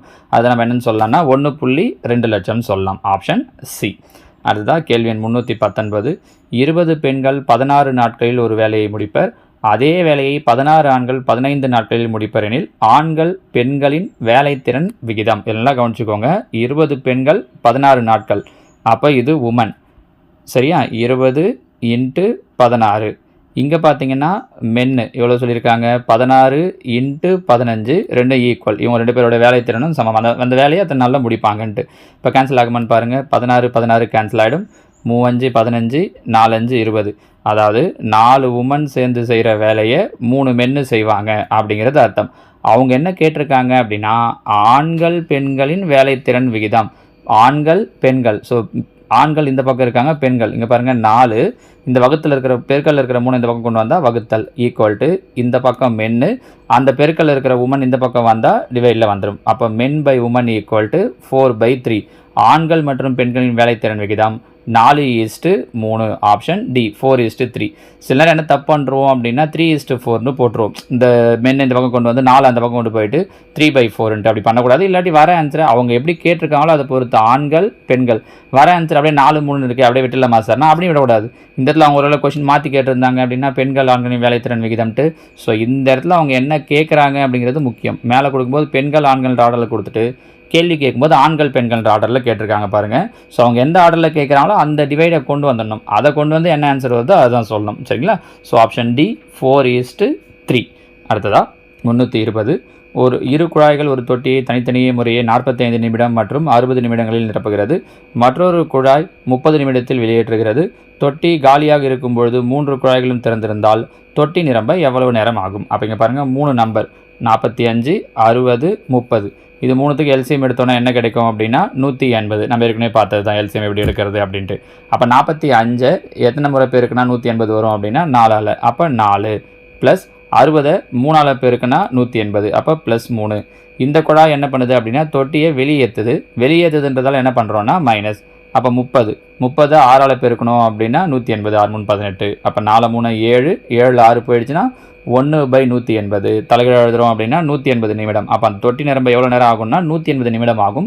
ஆனால் ஆன்சரில் அவங்க அப்படி கொடுக்கல, ஹவர்ஸாக கொடுத்துருக்காங்க. 1 மணி நேரத்துக்கு 60 நிமிஷம்னா அப்போ 180 நிமிடம் அப்படிங்கிறது 3 மணி நேரம். ஸோ ஆன்சர் ஆப்ஷன் ஏ 3 மணி. சரிங்களாமா? இல்லை பாருங்கள், கேள்வி எண் 321. இரு எண்களின் கூடுதல் 528, அவற்றின் HCF 33. இந்த நிபந்தனைகளை பூர்த்தி செய்யக்கூடிய ஜோடிகளின் எண்ணிக்கை. ஒன்றும் இல்லை, அவங்க கூடுதல் கொடுத்துருக்காங்க, HCF கொடுத்துருக்காங்க இல்லையா? இந்த கொடுத்துருக்கக்கூடிய நம்பரை, இந்த கூடுதலை அவங்க கொடுத்துருக்கிற HCF-ஆல் டிவைட் பண்ணணும் 33ஆல். வகுத்தீங்க அப்படின்னா முதல்ல பாருங்கள் 3ஆம் வாய்ப்பாட்டில் வகுக்கலாம். 11 3 33, 1 3 3 மீதி 2, 7 3 21 மீதி 1, 6 3 18. மறுபடியும் 11 வாய்ப்பாடு, 1 11 11. இங்கே பார்த்தீங்கன்னா மீதி 6 6 11 66. அப்போ வகுத்தா மீதி என்ன கிடைக்குது, ஈவ் என்ன கிடைக்குதுன்னு பார்த்தீங்கன்னா 16. இப்போ ஒன்றும் இல்லை, அவங்க இந்த முன்னாடி கொடுத்துருக்க வார்த்தை என்னன்றதை பார்க்கணும். கூடுதல்னு கொடுத்துருக்காங்க. எந்தெந்த நம்பரை கூட்டினா இந்த 16 வரும் அப்படின்னு பார்க்கணும். உதாரணத்துக்கு பார்த்தீங்க அப்படின்னா 1 15, 1 15 கூட்டினா 16. வேறு இது மாதிரி என்னென்ன ஜோடி வரும்? 2 14, 2 14 கூட்டினா 3 13, 4 12, 5 11. கரெக்டாமா? இதெல்லாம் கூட்டினா என்ன வரும்னா 16 வரும். கூடுதல்னு கொடுத்துருக்கிறதால 2 நம்பரை கூட்டினா 16 வரதா பார்க்குறோம். சப்போஸ் இந்த இடத்துல பெருக்கல் பலன்னு கொடுத்துருந்தாங்கன்னா எந்தெந்த நம்பரை பெருக்குனா 16 வரும் அப்படின்னு சொல்லி பார்க்கணும். ஸோ இந்த நம்பர் எல்லாம் வரும். மறுபடியும் ரிவர்ஸில் எழுதக்கூடாது. இப்போ 7,9னா 9,7 எழுதக்கூடாது. 2 நம்பர்ஸ் தான்றதால எப்படி எடுத்தாலும் ஒன்று தான். இப்போ இத்தனை நம்பர் இருக்குது. இதில் என்ன பார்க்கணுன்னா எதோட HCF 1ன்னு வருதோ அதை மட்டும் எடுத்துக்கணும். அதாவது காமன் ஃபேக்டர்ஸ் இருக்கக்கூடாது. இப்போ 1க்கும் 15க்கும் காமனான வாய்ப்பாட்டில் வராது. 2ம் 14 2ஆம் வாய்ப்பாட்டில் வரும், இது எடுக்கக்கூடாது. 3க்கும் 13க்கும் காமன் டேபிள் கிடையாது. 4ம் 12 2ஆம் வாய்ப்பாட்டில் வரும், 4ஆம் வாய்ப்பாட்டில் வரும். 5 11, 6 10 2ஆம் வாய்ப்பாட்டில் வரும், 8 8 8ஆம் வாய்ப்பாட்டில் வரும். ஸோ காமன் டேபிள் இல்லாது. கரெக்டாக சொல்லணும்னா HCF 1 வர நம்பரை மட்டும் எடுத்துக்கணும். இப்போ எத்தனை பேர் இருக்குன்னு பாருங்கள். 1 2 3 4 பேர் இருக்குது. So answer option A 4. புரியுதுங்களாமா? ஸோ HCF-ஆல் வகுக்கிறோம், வரக்கூடிய நம்பருக்கு கூடுதல்னு கொடுத்துருக்கிறதால எந்தெந்த நம்பரை கூட்டினாலாம் 16 வரும் அப்படின்னு பார்க்குறோம். பெருக்கல் ஒருவேளை இந்த இடத்துல பெருக்கல் பலன்னு கொடுத்தாங்கன்னா எந்தெந்த நம்பரை பெருக்குனா 16 வரும். உதாரணத்துக்கு ஒரு 16 16 2 8 4 4 அதில் HCF 1 வர்றது மாதிரியான பேரை மட்டும் எடுத்துக்கணும். சரிங்களா? அடுத்ததான் கேள்வி எண் 322. 2 எண்களின் விகிதம் 1:2. 2 எண்களுடன் 7 கூட்டப்பட்டால் அவற்றின் விகிதம் 3:5 என மாறுகிறது எனில் அவற்றில் பெரிய எண். இதெல்லாம் கவனிச்சுக்கோங்க. மெத்தடாக போடுறத விட ஆப்ஷன்லேருந்து போகிறது ரொம்ப ரொம்ப ஈஸி. அவங்க கேட்டிருக்கிறது பெரிய எண். ஃபஸ்ட்டு 2 எண்களில் கொடுத்துருக்கிறதுல பாருங்கள், பெரிய எண் இது 2. அப்போ ஆன்சரும் எந்த வாய்ப்பாட்டில் வரக்கூடியதாக இருக்கணும்னா 2ஆம் வாய்ப்பாட்டில் வரக்கூடியதாக இருக்கணும். ஆனால் கொடுத்துருக்கிற 4 ஆப்ஷனுமே 2ஆம் வாய்ப்பாட்டில் வருது. சரியா? அடுத்த லைன் பாருங்கள். எண்களுடன் 7 கூட்டப்பட்டால், அப்போது இந்த ஒரு நம்பரு கூடிய நான் எதை கூட்டி பார்க்குறேன் அப்படின்னா 7 கூட்டி பார்க்குறேன். கூட்டும்போது வரக்கூடிய விகிதம் 3:5. அவங்க பெரிய எண் தானே கொடுத்துருக்காங்க. பெரிய எண் இது 5. கூட்டினா வர நம்பர் 5ஆம் வாய்ப்பாட்டில் வரக்கூடியதாக இருக்கணும். பாருங்கள், 24 7ஐயும் கூட்டணும்னா 31, 5ஆம் வாய்ப்பாட்டில் வராது. 26 7ஐயும் கூட்டணும் அப்படின்னா 33, 5ஆம் வாய்ப்பாட்டில் வராது, இதுவும் கிடையாது. 28 7ஐயும் கூட்டணும்னா 35, 5ஆம் வாய்ப்பாட்டில் வரும். அப்போ கண்டிப்பாக இதுதான் ஆன்சராக இருக்கும். இங்கே வேணால் பாருங்கள், 32 7ஐயும் கூட்டணும்னா 39, இது வராது. So answer option C 28. முடிஞ்சிச்சு பாருங்கள், எவ்வளோ ஈஸி பாருங்கள். அந்த ஐடியா புரியணும். சரிங்களா? அடுத்ததான் 323. 3 எண்களின் விகிதம் 3:4:5 மற்றும் அவற்றின் வர்க்கங்களின் கூடுதல் 1250 எனில் அவ்வெண்களின் கூடுதல். இதுவும் ரொம்ப ஈஸி பாருங்கள். 3 எண்கள் 3 4 5. இங்கே கேட்டிருக்கிறது அந்த நம்பர்ஸோட கூடுதல் என்னன்னு கேட்டிருக்காங்க. 3 4 5 கூட்டினீங்கன்னா 3 4 7 7 5 12 இல்லையா? அப்போ ஆன்சர் 12ஆம் வாய்ப்பாட்டில் வரக்கூடியதாக இருக்கணும். எந்த வாய்ப்பாட்டில் வர, ஏன்னா கூடுதல்னு சொல்லியிருக்கிறதால. ஸோ 12ஆம் வாய்ப்பாட்டில் வருதான்னு பார்த்தீங்கன்னா முடிஞ்சிச்சு. 30 12ஆம் வாய்ப்பாட்டில் வருமா? வராது. 50 வராது. 90 இங்கே பாருங்கள், 12 60, 6 12 72, 7 12 84, 8 12 96. அப்போ 90 வராது. ஸோ எது மட்டும்தான் 12ஆம் வாய்ப்பாட்டில் வரும்னா ஆப்ஷன் சி 60. முடிஞ்சிச்சு பாருங்கள், ரொம்ப ஈஸி. இதில் நீங்கள் உட்காந்து மெத்தடாக போட்டு ஸ்கொயரு அது இதெல்லாம் எதுவுமே பண்ண வேண்டாம். கீழே இருக்கிற ஆப்ஷன்லேருந்து ஈஸியாக சொல்லிட்டு போயிடலாம் பாருங்கள். சரிங்களா? 324. 10% of X equal to 20% of Y எனில் x is to y equal to 10%. அப்போ 10/100 into X equal to 20%. 20/100 into Y. 100 100 cancel ஆகிடும், 0 0 கேன்சல் ஆகிடும். அவங்க கேட்டிருக்கிறது x is to y, அதாவது x இந்த y இங்கே வந்துச்சுன்னா டிவைடில் வந்துடும், ஈக்குவல் டு 2. இந்த 1 இங்கே வந்தால் டிவைடில் வந்துடும் 1. So answer option B 2:1. சரியா? அடுத்ததான் 325. 3இன் எதிர்பக்கம் என்ன? 3ஓட எதிர்பக்கம் நம்ம ஏற்கனவே டைஸுக்கு 2 வீடியோ போட்டிருக்கோம். அதில் பார்த்தீங்க அப்படின்னா இந்த மாடல் சம்ஸ் புரியும். 3இன் எதிர்பக்கம்னா 3க்கு பக்கத்தில் எது இல்லையோ அதான் 3ஓட எதிர்பக்கமாக இருக்கும். பக்கத்துன்னு எடுத்துக்கிட்டாலே நம்பர்ஸ் 1 2 3 4 5 6 வரைக்கும் இருக்கும். கரெக்டாக? நம்ம பார்க்க போகிறது 3 தான். அப்போ 3 விட்டுருங்க. 3க்கு பக்கத்தில் என்ன நம்பர் வருதுன்னு பாருங்கள். 1 2 1 வந்துடுச்சு, 2 வந்துடுச்சு. இங்கே பாருங்கள் 5 வந்துடுச்சு. இதில் பாருங்கள் 3க்கு பக்கத்தில் 4 வந்துடுச்சு. ஸோ 3க்கு பக்கத்தில் வராத நம்பர் எது அப்படின்னா 6. So answer option D 6. ரொம்ப ஈஸியாக சொல்லிடலாம். சரிங்களாமா? கேள்வி எண் 326. ஒரு குறியீட்டு மொழியில் 234 என்பது ஸ்பார்க் அண்ட் ஃபயர் எனவும், 456 என்பது ஸ்பார்க் இஸ் காஸ் எனவும், 258 என்பது ஃபயர் இஸ் எஃபெக்ட் எனவும் குறிக்கப்பட்டால் காஸ் என்ற வார்த்தைக்குரிய எண் எது? இது ஒன்றுமே இல்லை, ரொம்ப சிம்பிள் பாருங்கள். என்ன அப்படின்னா இந்த 2 3 4 4 5 6 இது ரெண்டுத்துலேயும் முதல்ல எந்த நம்பர் பொதுவாக இருக்குதுன்னு பாருங்கள். இங்கேயும் 4 இருக்குது, இங்கேயும் 4 இருக்குது. கரெக்டாக? இதுக்கு நேரில் கொடுத்துருக்கிற லைனில் பார்த்தீங்க அப்படின்னா எது பொதுவாக இருக்குது? இங்கேயும் ஸ்பார்க்கு, இங்கேயும் ஸ்பார்க். அப்போ என்ன அர்த்தம் அப்படின்னா 4 அப்படிங்கிற எழுத்துக்கு ஸ்பார்க் அப்படிங்கிற வேர்டுன்னு அர்த்தம். சரிங்களா? நேராக இருக்குன்னு அர்த்தம் கிடையாது. சரிங்களா? ரெண்டுத்துலேயும் காமனாக இருக்கிற லெட்டர் பார்க்கணும், நம்பர் பார்க்கணும், காமனாக இருக்கிற வேர்டு பார்க்கணும். அடுத்து இந்த 456லையும் 258லையும் பார்த்தீங்கன்னா பொதுவாக இருக்கிறது இங்கேயும் 5 இருக்குது, இங்கேயும் 5 இருக்குது. கரெக்டாக? அதே மாதிரி இது ரெண்டுத்துலேயும் எது பொதுவாக இருக்குது அப்படின்னு சொல்லி பார்த்தீங்கன்னா இங்கேயும் எஸ் இருக்குது, இங்கேயும் எஸ் இருக்குது. அப்போ 5ங்கிற வேர்டு, 5ங்கிற நம்பருக்கு பார்த்தீங்க அப்படின்னா இஸ்ஸுங்கிற வேர்டு. இதில் ஸ்பார்க் முடிஞ்சிடுச்சு, இஸ் முடிஞ்சிடுச்சு, 4 முடிஞ்சிடுச்சு, 5 முடிஞ்சிடுச்சு. மீதி இருக்கிறது காஸ். இங்கே மீதி இருக்கிற நம்பர் 6. அப்போ 6ங்கிற நம்பருக்கு என்ன வரும் அப்படின்னு பார்த்தீங்கன்னா காஸ். அவங்க அதுதான் கேட்டிருந்தாங்க பாருங்கள், காஸ். அப்போ காசுக்கான நம்பர் 6. முடிஞ்சிச்சு. 2 2 கம்பேர் பண்ணி பார்த்தீங்க அப்படின்னா எது எது வருதோ மீதி இருக்கிறத வச்சு நம்ம முடிவு பண்ணி சொல்லிக்கலாம். புரியுதுங்களா? இந்த மாடல்லே தான் ஏற்கனவே பார்த்தீங்கன்னா ஆல்ஃபா நியூமரிக் டெஸ்ட்டில் நான் ஒரு வீடியோ போட்டிருக்கேன். அதோட லிங்க்கையும் நான் கீழே டிஸ்கிரிப்ஷனில் தரேன் பாருங்கள். மீதி இன்னும் ஒரு சில கொஸ்டின்ஸையும் அதில் நான் எக்ஸ்பிளைன் பண்ணியிருப்பேன். அதை பார்த்தீங்கன்னா இன்னுமே இது தெளிவாக உங்களுக்கு புரிஞ்சிடும். சரியா? அடுத்த கேள்வி பாருங்கள். 327. ரீட்டாவை விட அனிதா உயரமாக உள்ளார். ஆனால் சுபாவை விட உயரம் குறைவாக உள்ளார். ஹைட்டை வச்சு கொடுத்துருக்காங்க. நம்ம ஒரு லைன் போட்டுக்கலாம். இப்படி லைன் போட்டோன்னா சொல்கிறதுக்கு ஈஸியாக இருக்கும். ரீட்டாவை விட அனிதா உயரமாக உள்ளார். அப்போ அனிதா பார்த்தீங்க அப்படின்னா ரீட்டாவை விட ஹைட்டு கரெக்டானு பாருங்கள். ரீட்டாவை விட அனிதா ஹைட்டு, ஆனால் சுபாவை விட உயரம் குறைவாக இருக்கிறார். யார்? அனிதா. ரீட்டாவை விட அனிதா ஹைட்டு, ஆனால் சுபாவை விட ஹைட்டு கம்மி. கரெக்டாக? இது ஃபஸ்ட்டு ஸ்டேட்மெண்ட். அடுத்தது ரீட்டா சரிதாவை விட உயரமாக உள்ளார். ரீட்டா இதோ இருக்காங்க. ரீட்டா பார்த்தீங்கன்னா சரிதாவை விட ஹைட்டு அதிகம். ரீட்டா சரிதாவை விட உயரமாக உள்ளார். சுபா கார்த்திகாவை விட உயரமாக இல்லை. சுபா இதோ இருக்காங்க. யாரை விட ஹைட்டாக இல்லைன்னா கார்த்திகை விட ஹைட்டாக இல்லைங்கிறாங்க. அப்படின்னா கார்த்திகா இவங்களோட ஹைட்டுன்னு அர்த்தம். கரெக்டாக? இதுதான் அவங்க சொல்லியிருக்கிறது. இந்த 5 பேரும் எந்த ஆர்டரில் இருக்காங்கன்ட்டு. எனில் அவர்கள் உயரமானவர் யாருன்றது தான் அவரோட கேள்வி. பாருங்கள், யார் ஹைட்டு? இதில் கார்த்திகா தான் height. So answer option B Karthika. Suppose இதில் யார் உயரம் கம்மின்னு கேட்டிருந்தாங்க அப்படின்னா சரிதா.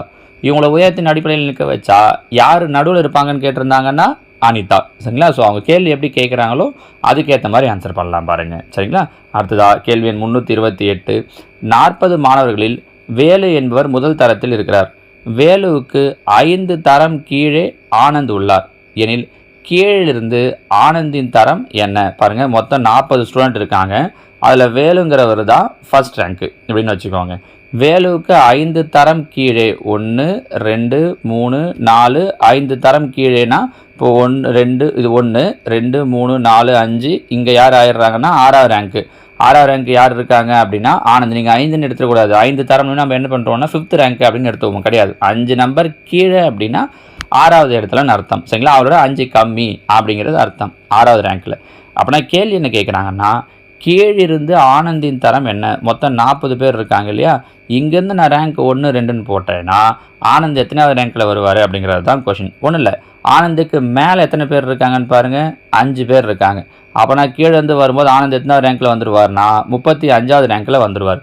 நீங்கள் எல்லாம் இப்படி யோசிக்கலாம், 40 39 38 37 36 35. கரெக்டாக? ஸோ ஆனந்தோட ரேங்க் என்ன வந்துடும் அப்படின்னா 35 35 ஆப்ஷன் சி. சரியா? அடுத்த கேள்வி 329. ப்ளஸ் என்பது பெருக்கல் என்றும், பெருக்கல் என்பது வகுத்தல் என்றும், வகுத்தல் என்பது கழித்தல் என்றும், கழித்தல் என்பது கூட்டல் எனவும் கொண்டால் இதனுடைய வேல்யூ என்னன்னு கேட்டிருக்காங்க. ஒன்றுமே இல்லைங்க. பாருங்கள், 2 கழித்தல் கழித்தல் அவங்க என்ன மாற்ற சொல்லியிருக்காங்கன்னா கூட்டலா. ப்ளஸ் 8 பெருக்கல் பெருக்கலை வகுத்தலா. 2 கூட்டல் என்னவா மாற்ற சொல்லியிருக்காங்கன்னா மறுபடியும் பெருக்கல் 6. அதுக்கப்புறம் வகுத்தல் என்னவா மாற்ற சொல்லியிருக்காங்கன்னா கழித்தல் 7.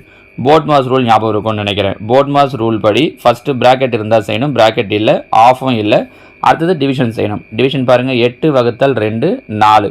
அப்போ 2 + 4. அதே நேரம் டிவிஷனுக்கு அப்புறம் என்ன வந்துடும்? மல்டிப்ளிகேஷன். ஸோ 4 6 பெருக்கலாம் அப்படியே. கரெக்டாக? 4 6 24 -7. 2 24 கூட்டினா 26. 26 - 7. 26ல் 7 போயிடுச்சுன்னா 19. So answer option B 19. சரிங்களா? அடுத்ததா கேள்வி எண் 330. இதில் எந்த குறிகளை மாதத்தில் போட்டோம்னா ஈக்குவேஷன் ஈக்குவலாக வரும் அப்படின்னு கேட்டிருக்காங்க. நம்ம ஒவ்வொரு ஆப்ஷனாக பார்க்குறது தான் நமக்கு பெட்டர்.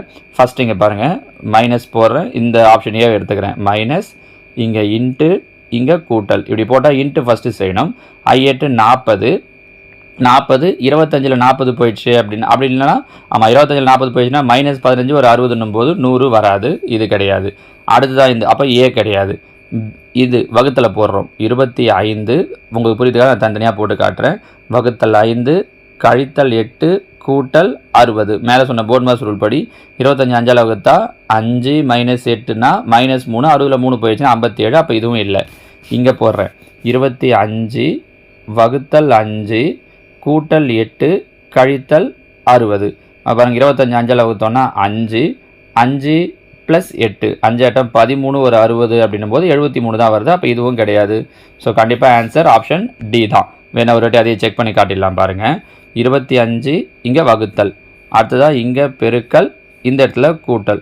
25 5ஆல் வகுத்தோன்னா 5 பெருக்கல் 8 I8 40 கூட்டல் 60. 40 60 கூட்டணும்னா 100. கரெக்டாக வருது பாருங்கள். ஸோ ஆப்ஷன் டி தான் இதற்கு உண்டான சரியான விடை. சரிங்களாம்மா? இல்லை பாருங்கள், 331. இரு பல்லுறுப்புக்கோவைகளின் மீபோமா LCM மற்றும் மீபோவா HCF ஆகியன முறையே x⁻6 - 1 மற்றும் x + 1 ஆகும். ஒரு கோவை x³ + 1 எனில் மற்றொரு கோவை இது நம்ம ஏற்கனவே எல்சிஎம் ஹெச்சிஎஃப் டாபிக் சொல்லும்போது சொல்லியிருக்கோம். எல்சிஎம் ஹெச்சிஎஃப் ரெண்டுத்தையும் கொடுத்துட்டாங்கன்னா மேலே ரெண்டுத்தையும் பெருக்கணும். அதாவது X power 6 minus 1 into X plus 1 divided by கீழே அவங்க சொல்லியிருக்கக்கூடிய எக்ஸ் கியூப் ப்ளஸ் 1. கரெக்டாக? இதில் என்ன பண்ண போகிறோம்னா மேலே இருக்கிற அந்த எக்ஸ் பவர் 6ங்கிறத நான் எப்படி எழுதலாம்னா எக்ஸ் கியூப் ஹோல் ஸ்கொயர்னு எழுதலாம். கரெக்டாக? 6 3 2 6 மைனஸ் 1 எப்படி எழுதலாம்னா 1 ஸ்கொயர். ஏன்னா 1 ஸ்கொயர்னால 1 தான். ஏன் எப்படி எழுதுகிறோம் அப்படின்னா பாருங்கள், இது ஏ இது பி. அப்போ ஏ ஸ்கொயர் மைனஸ் பி ஸ்கொயர்னால் எப்படி எழுதலாம்? A plus B, that means X cube plus 1 into A minus B X cube minus 1ன்னு எழுதலாம். கரெக்டாக? இன்ட்டு ஹெச்சிஎஃப் என்ன கொடுத்துருக்காங்க? அவங்க எக்ஸ் ப்ளஸ் 1ன்னு கொடுத்துருக்காங்க. பை ஒரு கோவை என்ன கொடுத்துருக்காங்கன்னா ஒரு நம்பர் எக்ஸ் கியூப் ப்ளஸ் 1ன்னு கொடுத்துட்டாங்க. அதை டிவைடில் போட்டுக்கிறோம். அப்போ பாருங்கள், X cube plus 1 X cube plus 1 cancel ஆகிடும். மீதி இருக்கக்கூடியது X cube minus 1 into X plus 1. இது இருக்குது பாருங்கள், ஆப்ஷன் பி தான் இதற்குண்டான சரியான விடை. இந்த மாடலில் அவங்க பல்லுறுப்புக்கோவைகளை யூஸ் பண்ணியும் எல்சிஎம் ஹெச்சிஎஃப் கேட்கலாம். ஓகேவா? அடுத்ததா கேள்வி எண் 332. 15 + 8 the whole square minus 15 minus 8 the whole square by 15 into 8 equal to what? இது சின்ன நம்பர் அப்படிங்கிறதால நம்ம நம்பரை யூஸ் பண்ணியே போட்டுடலாம். இதுக்கு ஜென்ரலான ஃபார்மையும் நான் கடைசியாக சொல்கிறேன் பாருங்கள். 15 + 8 15 8 கூட்டணும் அப்படின்னா 23. அவங்க 23க்கு ஸ்கொயர் கொடுத்துருக்காங்க. 23 ஸ்கொயர் பண்ணோன்னா 529 மைனஸ் 15 மைனஸ் 8 15 8 போயிடுச்சுன்னா 7 7 ஸ்கொயர் பண்ணோன்னா 49 பை கீழே 15 பெருக்கல் 8. நீங்கள் பெருக்கினாலும் சரிதான், இல்லை அப்படியே வச்சுக்கிட்டாலும் சரிதான். ஏன்னா பெருக்கல் இருக்கிறதால கேன்சல் பண்ணிடலாம். 529 49 மைனஸ் பண்ணோன்னா 0 8 4 480 பை கீழே பார்த்தீங்கன்னா 15 8 பெருக்கினீங்கன்னா 120. 0 0 கேன்சல் ஆகிடும். ஒரு 12 12 4 12 48. அப்போ மீதி இருக்கிற ஆன்சர் 4. So option C 4. சரிங்களா? இது சின்ன நம்பர் அப்படிங்கிறதால போட்டிங்க. சில நேரம் இங்கே என்ன பண்ணுவாங்கன்னா டெசிமல்லையோ இல்லை இருக்கிறதுலே பெரிய நம்பராகவோ கொடுப்பாங்க. இது ஒரு சின்ன ஐடென்டிட்டி யூஸ் பண்ணுறது தான். என்னென்னா ஏபின்னு எடுத்துக்கிறோன்னு வச்சுக்கோங்களேன். இது சின்ன ஃபார்முலாவை கூட ஞாபகம் வச்சுக்கோங்க. இந்த மெத்தடில் அவங்க கொடுத்தாங்கன்னா டைரெக்டாக நீங்கள் இப்போ நம்ம போட்ட மாதிரி கூட போடாமே போட்டுடலாம். அதாவது A plus B the whole square minus A minus B the whole square by AB இப்படின்னு கொடுக்குறாங்க. நான் கவனிச்சிங்கன்னா தெரியும் 15 8 மாற்றி மாற்றி கொடுத்துருக்காங்க. இப்படி இருக்குன்னா நேரடியாக இதுக்கான ஆன்சர் என்ன அப்படின்னா 4 அப்படிங்கிறது தான் ஆன்சர். நமக்கு அதான் வந்திருக்கும் பாருங்கள் இப்போ. சரிங்களா? ஏன்னா இந்த ஐடியாவை பேஸ் பண்ண கொஷின் தான் இது. ஸோ இந்த ஞாபகம் வச்சுக்கிட்டீங்க அப்படின்னா இங்கே 15 8 இல்லாமல் வேறு ஏதோ ஒரு நம்பர் தராங்க அப்படின்னா அப்போ நீங்கள் இவ்வளோ தூரம் போட்டு பார்க்காம ஆன்சரை 4ன்னு உங்களால் சூஸ் பண்ண முடியும். சரிங்களாமா? அடுத்ததாக கேள்வி எண் 333. சென்ற ஆண்டு ஒரு ஸ்கூட்டரின் விலை ரூபாய் 34,000. இந்த ஆண்டு இதன் விலை ரூபாய் 25 இந்த ஆண்டு இதன் விலை 25% கூடுகிறது எனில் அக்கூடுதல் தொகை, அந்த அமௌண்ட் கூடுதல் தொகை எவ்வளோன்னு கேட்டிருக்காங்க. அதாவது 34,000ல் 25% எவ்வளோன்னு கண்டுபிடிச்சா முடிஞ்சிச்சு. நம்ம ஏற்கனவே சொல்லியிருக்கோம் சதவீதத்துக்கு ஒரு 30 கேள்விகள் கொடுத்துருக்கோம். கரெக்டாக? 34,000 இன்ட்டு 25%ங்கிறதால 25/100. 0 0 0 0 கேன்சல் ஆகிடும். 340 25 பெருக்கிறோம். அப்போ 0 4 25 100 மீதி 10 25 75 ஒரு 10 85 8500 அப்படிங்கிறது தான் அந்த கூடுதல் தொகை. ஒருவேளை இப்போ அதோட விலை எவ்வளோன்னு கேட்டிருந்தாங்கன்னா இந்த அசல் கூட 8500 கூட்டியிருக்கணும். அவங்க வெறும் கூடுதல் தொகை மட்டும்தான் கேட்டிருக்காங்க. ஒன்று இப்படி 25% கண்டுபிடிக்கிறத மெத்தடாக போடலாம். இல்லைனா இதுக்கு இன்னொரு ஐடியா சொல்கிறேன் பாருங்களேன். இப்போ அவங்க சொல்லியிருக்கிறது 34,000. 34,000னா அதில் பாதி, அதாவது 50% அப்படிங்கிறது 17,000. கரெக்டாக? 17,000ங்கிறது 50%. அவங்க கேட்குறது 25%. அப்போ 17,000லேயும் பாதி தான் என்ன வந்துடும் அப்படின்னா 25%. 17,000ல் பாதி 8,500. முடிஞ்சு பாருங்கள். நீங்கள் 25/100 தான் போட்டு கண்டுபிடிக்கணும்னு கிடையாது. இந்த ஐடியாவை யூஸ் பண்ணியும் கண்டுபிடிக்கலாம். சரியா? அடுத்தா கேள்வி எண் 334. 25 மதிப்புகளின் சராசரி 18. அவற்றில் முதல் 12 மதிப்புகளின் சராசரி 14, இறுதி 12 மதிப்புகளின் சராசரி 17 எனில் 13வது மதிப்பு. இங்கே பாருங்கள், 25 மதிப்புகளுடைய சராசரி 18ன்னு கொடுத்துருக்காங்க. அப்போ 25ஐயும் 18ஐயும் பெருக்கிறோம். 25ஐயும் 18ஐயும் பெருக்கணும் அப்படின்னா 450. இது ஒரு பக்கம் இருக்கட்டும். இது மொத்தமாக 25. அடுத்ததாக ஃபஸ்ட்டு 12 நம்பருக்கு என்ன சொல்லியிருக்காங்கன்னா 14ன்னு சராசரி கொடுத்துருக்காங்க. அப்போ 12ஐயும் 14ஐயும் பெருக்கிறோம். 12ஐயும் 14ஐயும் பெருக்கணும் அப்படின்னா 168. அதே மாதிரி கடைசி 12 மதிப்புக்கு 17. அப்போ இந்த 12 நம்பரையும் அதோடைய சராசரியான 17ஐயும் பெருக்கிறோம் அப்படின்னா 204. ரெண்டுத்தையும் கூட்டணும் அப்படின்னா 372. அதாவது என்ன அர்த்தம்னா முதல்ல 25 நம்பருடைய கூடுதல் 450. இங்கே பாருங்கள், இது ஒரு 12, இது ஒரு 12. அப்போ 24 நம்பரை கூட்டினா என்ன கிடைக்குதுன்னா 372. ஸோ 450லேருந்து அந்த 372 மைனஸ் பண்ணிட்டோம் அப்படின்னா கிடைக்கிறது தான் அந்த மீதி இருக்கக்கூடிய ஒரு நம்பர், அதாவது 13வது நம்பராக இருக்கும். ஸோ ஆன்சர் ஆப்ஷன் ஏ 78. புரியுதுங்களா? அடுத்ததாக பாருங்கள், கேள்வி எண் 335. 2a equal to 3b, 4b equal to 5c எனில் a is to c. முதல்ல என்ன பண்ணலாம்னா, இந்த பெருக்கில் இருக்கிற b இந்த பக்கம் கொண்டு வந்துடலாம், இந்த 2 இந்த பக்கம் கொண்டு வந்துடலாம். அப்போ என்ன கிடைக்கும்? a by b equal to இந்த 2 இங்கே வந்துடுச்சுன்னா 3/2ன்னு ஆகிடும். அடுத்து இங்கே பாருங்கள், இந்த c இங்கே வந்துட்டோம், இந்த 4 இங்கே வந்துடுச்சுன்னா அப்போ b by c equal to என்ன கிடைக்கும் அப்படின்னா 5/4ன்னு கிடைக்கும். அவங்க என்ன கேட்டிருக்காங்கன்னா a is to c ரெண்டு விதத்தில் போடலாம். ஒன்று நம்ம ஏற்கனவே ரேஷியோ டாப்பிக்கில் சொல்லியிருக்கோம் பாருங்கள், a is to b is to cன்னு போட்டு அதுலேருந்து ஏவும் சி எடுக்கிறது. இன்னும் நீங்கள் கவனிச்சிங்கன்னா அவங்க ஏவையும் சி மட்டும்தான் கேட்டிருக்காங்கல்ல. இப்போ பாருங்களேன், முதல் நம்பர் a by b, ரெண்டாவது இருக்கிறது b by c. இது ரெண்டுத்தையும் பெருக்கிறோன்னா என்ன அர்த்தம்? b கேன்சல் ஆகிட்டு a by c நிற்கும்னு அர்த்தம். ஸோ இந்த ரெண்டுத்தையும் மல்டிப்ளை பண்ணிட்டாலே போதும். இது உங்களுக்கு ஐடியா புரியுன்றதுக்காக இந்த விளக்கத்தை சொல்லியிருக்கேன். ஏவையும் சியும் கேட்குறாங்கன்னா இருக்கிற இந்த ரெண்டுத்தையும் மல்டிப்ளை பண்ணிட்டீங்கன்னா வேலை முடிஞ்சிச்சு. 3/2 × 5/4 எதுவும் கேன்சல் ஆகாது. அப்போ மேலே இருக்கிறத அப்படியே பெருக்கலாம், கீழே இருக்கிறத பெருக்கலாம். So 3×5 15/4 8. So answer 15/8 option B. புரியுதுங்களா? இதில் பாருங்கள், 336வது கேள்வி. 10.5 சென்டிமீட்டர் ஆரமுடைய கோலத்தின் கன அளவு. முதல்ல இதை நான் மெத்தடாக எப்படி போகிறதுன்னு சொல்லிடுறேன். சொல்லிவிட்டு ஆன்சர்லேருந்து எப்படி ஈஸியாக சொல்கிறது அப்படிங்கிறதுக்கான ஷார்ட்கட் ட்ரிக்கையும் சொல்கிறேன் பாருங்கள். ஃபஸ்ட்டு மெத்தடாக போடணும் அப்படின்னா கோலத்தோட கன அளவு தெரியணும். கோலத்தின் கன அளவுக்கான ஃபார்முலா 4/3 πr³ கரெக்டாக? அப்போ 4/3 பையுடைய வேல்யூ பார்த்தீங்க அப்படின்னா 22/7 × r³. ஆரம் எவ்வளோ கொடுத்துருக்காங்க அப்படின்னா 10.5ன்னு கொடுத்துருக்காங்க. நீங்கள் அதை 10.5ன்னு எடுத்துக்கலாம். இன்னும் ஈஸியாக இருக்கணும் அப்ளை பண்ணுறதுக்கு அப்படின்னா பாயிண்ட் வேணான்னு நினச்சோன்னா 10.5 அப்படிங்கிறத 21/2ன்னு எடுத்துக்கிட்டால் ஈஸி. ஏன்னா 21ல் பாதி தான் 10.5. அப்போ r³ அப்படின்னும் போது 21/2 × 21/2 × 21/2 10.5ன்னு வச்சிங்கனாலும் ஆன்சர் வரும். சரியா? அப்போ பாருங்கள், 2 4 4 கேன்சல் ஆகிடும். 3 21 ஒரு 21 கேன்சல் ஆகிடும். 1 2 2 11 2 22. அப்போ மீதி இருக்கிறது 11 × 21 × 21 பெருக்குனீங்க அப்படின்னா 4851ன்னு கிடைக்கும். இது மெத்தடாக போடுறது. இதுபடி போடணும் அப்படின்னா நமக்கு ஃபார்முலா தெரியணும், அதில் கொண்டு வந்து அப்ளை பண்ணணும். இப்போ சொன்ன மாதிரி அந்த புள்ளி இல்லாமல் முழு நம்பராக மாற்றி போகிறதெல்லாம் பெரிய வேலையாக இருக்கும். ஆனால் ரொம்ப ஈஸியாக ஒரு வழி சொல்கிறேன் பாருங்கள். இந்த கோலம், உருளை, இடைக்கண்டம் இதுக்கெல்லாம் கன அளவு, புறப்பரப்புலாம் கேட்குறாங்கன்னா அதோட ஆன்சர் கண்டிப்பாக எந்த வாய்ப்பாட்டில் வகுப்படக்கூடியதாக இருக்கும் அப்படின்னா 11ஆம் வாய்ப்பாட்டில் வகுப்படக்கூடியதாக இருக்கும். 11ஆம் வாய்ப்பாட்டில் வரணும். 11ஆம் வாய்ப்பாட்டில் வரணும்னா என்ன ரூல் அப்படின்னா, இப்போ நம்பர்ஸ் இருக்குது, ஒரு 4 டிஜிட்லையோ 5 டிஜிட்லையோ நம்பர் இருக்குது அப்படின்னு வச்சுக்கோங்களேன். இதில் 1 விட்ட ஒரு நம்பரை ஆட் பண்ணணும். இப்போ ஃபஸ்ட் நம்பர், 3வது நம்பர், 5வது நம்பர், அந்த மாதிரி 2வது நம்பர், 4வது நம்பர், 1 விட்ட ஒரு நம்பரை ஆட் பண்ணி வர ஆன்சர் ரெண்டுத்தையும் என்ன பண்ணணும்னா மைனஸ் பண்ணணும். அப்படி மைனஸ் பண்ணும்போது நமக்கு கிடைக்கிற ஆன்சர் 0 இல்லைனா 11 இருக்கணும். இப்படி இருந்துச்சுன்னா அந்த நம்பர் 11ஆம் வாய்ப்பாட்டில் வரும். இப்போ அதுபடி பாருங்கள், கீழே இருக்கிற 4 நம்பரில் எது 11ஆம் வாய்ப்பாட்டில் வருதுன்னு பார்த்தா போதும்.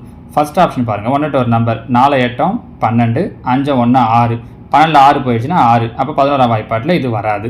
அடுத்தது இங்கே பாருங்கள், 4 5 9 8 1 9, 9ல் 9 போயிடுச்சுன்னா 0. நம்ம என்ன சொன்னோம்? 0 இல்லைனா 11 வரலான்ட்டு. இது 11ஆம் வாய்ப்பாட்டில் வரும். இங்கே பாருங்கள், 2 4 6 8 3 11, 11ல் 6 போயிடுச்சுன்னா 5. அப்போ இது 11ஆம் வாய்ப்பாட்டில் வராது. 5 8 13, 4 1 5, 13ல் 5 போயிடுச்சுன்னா 8. இதுவும் 13ஆம் வாய்ப்பாட்டில் வராது. சாரி, 11ஆம் வாய்ப்பாட்டில். ஸோ இருக்கிறதுல எது மட்டும்தான் 11ஆம் வாய்ப்பாட்டில் வருதுன்னா ஆப்ஷன் பி மட்டும்தான். ஸோ ஆன்சர் ஆப்ஷன் பி இப்படின்னு சொல்லிடலாம். நமக்கு ஃபார்முலா தெரிஞ்சு அதில் அப்ளை பண்ணணும்னு கிடையாது. இந்த ட்ரிக்கை ஞாபகம் வச்சுக்கோங்க. ஒருவேளை 2 நம்பர் 3 நம்பர் 16ஆம் வாய்ப்பாட்டில் வர மாதிரி இருந்துச்சு அப்படின்னா அப்போ வேறு ஒன்றுமே பண்ண முடியாது. நீங்கள் ஃபார்முலாவில் போட்டு தான் போட வேண்டியது இருக்கும். அதனால தான் நான் உங்களுக்கு 2 ஐடியாவுமே சொல்லியிருக்கேன். சரியா? அடுத்தது 337. அரைவட்ட வடிவிலான பூங்கா ஒன்றின் எல்லை வேலியாக பயன்படுத்தப்பட்டுள்ள சங்கிலியின் நீளம் 36 மீட்டர் எனில் பூங்காவின் பரப்பளவு. இதில் பாருங்கள், அரைவட்ட வடிவிலான பூங்கா. நம்ம ஏற்கனவே அரைவட்டத்துக்கான ஃபார்முலா சொல்லியிருக்கோம். அரைவட்டத்தினுடைய எல்லை வேலின்றதால சுற்றளவு. அரைவட்டத்தினுடைய சுற்றளவுக்கு ஃபார்முலா என்ன ஈஸியாக ஞாபகம் வச்சுக்க சொல்லியிருக்கோம்னா 36/7 × r. இதுதான் அவங்க அந்த சங்கிலி எவ்வளோ சொல்லியிருக்காங்கன்னா 36 மீட்டர்னு சொல்லியிருக்காங்க. அப்போ 36 கேன்சல் ஆகிடும். 7 இங்கே வந்துருச்சுன்னா r = 7. அரைவட்டத்தினுடைய ஆரம் 7 சென்டிமீட்டர். அவங்க என்ன கேட்டிருக்காங்கன்னா பூங்காவின் பரப்பளவு. பூங்கா என்ன வடிவத்தில் இருக்குது? அரைவட்ட வடிவத்தில் இருக்குது. அப்போ அரைவட்டத்தினுடைய பரப்பளவுக்கான ஃபார்முலா πr²/2. பையோட வேல்யூ 22/7 × r². ஆரம் என்ன கண்டுபிடிச்சிருக்கோம்? 7. அப்போ 7 × 7/2. 7 கேன்சல் ஆகிடும். 1 2 2 11 2 22. 11 7 பெருக்கணும்னா 7 11 77 மீட்டர் ஆப்ஷன் ஏ. சரியா? அடுத்ததா கேள்வி எண் 338. ஏபிசி ஒரு வேலையை முறையே 60, 50, 40 நாட்களில் முடிப்பர். மூவரும் இணைந்து ஒரு வேலையை செய்து ரூபாய் 2220 ஊதியமாக பெற்றால் ஏபிசி மூவரும் பெறும் தொகைகள் முறையே. இது ஒன்றுமே இல்லை, ரொம்ப ஈஸியான ஒரு ட்ரிக்கை ஞாபகம் வச்சுட்டிங்கன்னா ஆன்சரை ஒரு 10 செகண்டில் சொல்ல முடியும். என்ன அப்படின்னு சொல்லி பார்த்தீங்கன்னா 60, 50, 40 நாளில் முடிக்கிறாங்க. யார் வேலையை சீக்கிரம் முடிக்கிறாங்களோ அவங்களுக்கு தான் சேல்ரி அதிகமாக இருக்கும். இப்போ இதில் பாருங்கள், இவர் 60, இவர் 50, இவர் 40. யார் வேலையை சீக்கிரம் முடிக்கிறாங்க? இவர் 40 நாள். சி தான், இவர் தான் சீக்கிரம் முடிக்கிறாருன்றதால சியோட சம்பளம் தான் அதிகமாக இருக்கணும். யார் லேட்டாக முடிக்கிறாங்களோ அவங்களுக்கு கம்மியாக இருக்கும். ஏவுக்கு கம்மியாக இருக்கணும், சிக்கு அதிகமாக இருக்கணும். இங்கே அப்படி தான் இருக்குது. ஃபஸ்ட் ஆப்ஷன் பாருங்கள், ஏவுக்கு கம்மியாக இருக்கணும், சிக்கு அதிகமாக இருக்கணும். இல்லை, இங்கே தப்பாக இருக்குது. பியில் பாருங்கள், ஏவுக்கு கம்மியாக இருக்கணும், சிக்கு பிக்கு ரெண்டுத்துக்கு நடுவில் இருக்கணும். பார்த்தீங்கன்னா 60, 50, 40. கரெக்டாக? இப்போ கரெக்டாக சொல்லணும்னா சிக்கு ரொம்ப அதிகமாக இருக்கணும், பிக்கு அதை விட கம்மியாக இருக்கணும், ஏவுக்கு அதை விட கம்மியாக இருக்கணும். இப்படி ஞாபகம் வச்சுக்கலாமா? அப்போது சியை விட பி கம்மியாக இருக்கணும். இல்லை, பியில் தப்பாக இருக்குது. இங்கே பாருங்கள், சியை விட பி கம்மியாக இருக்கணும், பியை விட ஏவுக்கு கம்மியாக இருக்கணும். ஆமாம், இங்கே அப்படி தான் இருக்குது. ஆப்ஷன் டி பாருங்கள், சியை விட ஏவுக்கு பிக்கு கம்மியாக இருக்கணும், பியை விட ஏவுக்கு கம்மியாக இருக்கணும். இல்லை பாருங்கள், சியை விட பி கம்மியாக இருக்குது, ஆனால் பியை விட ஏவுக்கு அதிகமாக இருக்குது. அப்போ இதுவும் கிடையாது. ஸோ இதுதான் நம்மளோட ஆன்சர் அப்படின்னா ஆப்ஷன் சி தான். இது மெத்தடாக இல்லாமல் டைரெக்டாக போடுறதுக்கான ஒரு வழி. ஒருவேளை அவங்க இப்படி யூஸ் பண்ணாமல் ஒரு ஆளுக்கு மட்டும் கேட்குறாங்க, சிக்கு மட்டும் என்ன சம்பளம், ஏவுக்கு மட்டும் இல்லை பிக்கு மட்டும் கேட்டிருந்தாங்கன்னா அப்போ இப்போ நாம் சொன்ன இந்த லாஜிக் நமக்கு யூஸ் ஆகவே ஆகாது. அப்போ நீங்கள் கண்டிப்பாக எதுபடி தான் போகிறது மாதிரி இருக்கும் அப்படின்னா மெத்தட் படி தான் போகிறது மாதிரி ஆகும். அப்போ என்ன சார் பண்ணுறது அப்படின்னா, இப்போ இங்கே பாருங்கள், இங்கே அவங்க என்ன கொடுத்துருக்காங்க, 60, 50, 40 நாளில் முடிக்கிறாங்கன்னு சொல்லியிருக்காங்க இல்லையா? நீங்கள் இது மூணுத்துக்கு இப்போ நம்ம என்ன பண்ணணும் அப்படின்னா எல்சிஎம் எடுக்கணும். இந்த 60, 50, 40க்கு எல்சிஎம் எடுத்தோம் அப்படின்னா ஒன்றும் இல்லை, 6, 5, 4 இது கண்டுபிடிச்சிங்கன்னா 60ன்னு வரும். ஒரு 0 இருக்கிறதால இதுக்கு நீங்கள் எல்சிஎம் எடுத்திங்கன்னா உங்களுக்கு என்ன கிடைக்கும்னா 600. ஆல்ரெடி நம்ம எல்சிஎம் எப்படி எடுக்கிறதுன்னு சொல்லியிருக்கோம். கரெக்டாக? அப்போ 600 வரும். அப்போ ஒவ்வொன்றும் பாருங்கள், 60 எதால் பெருக்கினீங்கன்னா 600 வரும், 10ஆல். அப்போ இவருக்கு 10 பங்கு சேலரி கிடைக்குதுன்னு அர்த்தம். 50 12ஆல் பெருக்குன்னா 600. கரெக்டாக? இவருக்கு 12 பங்கு.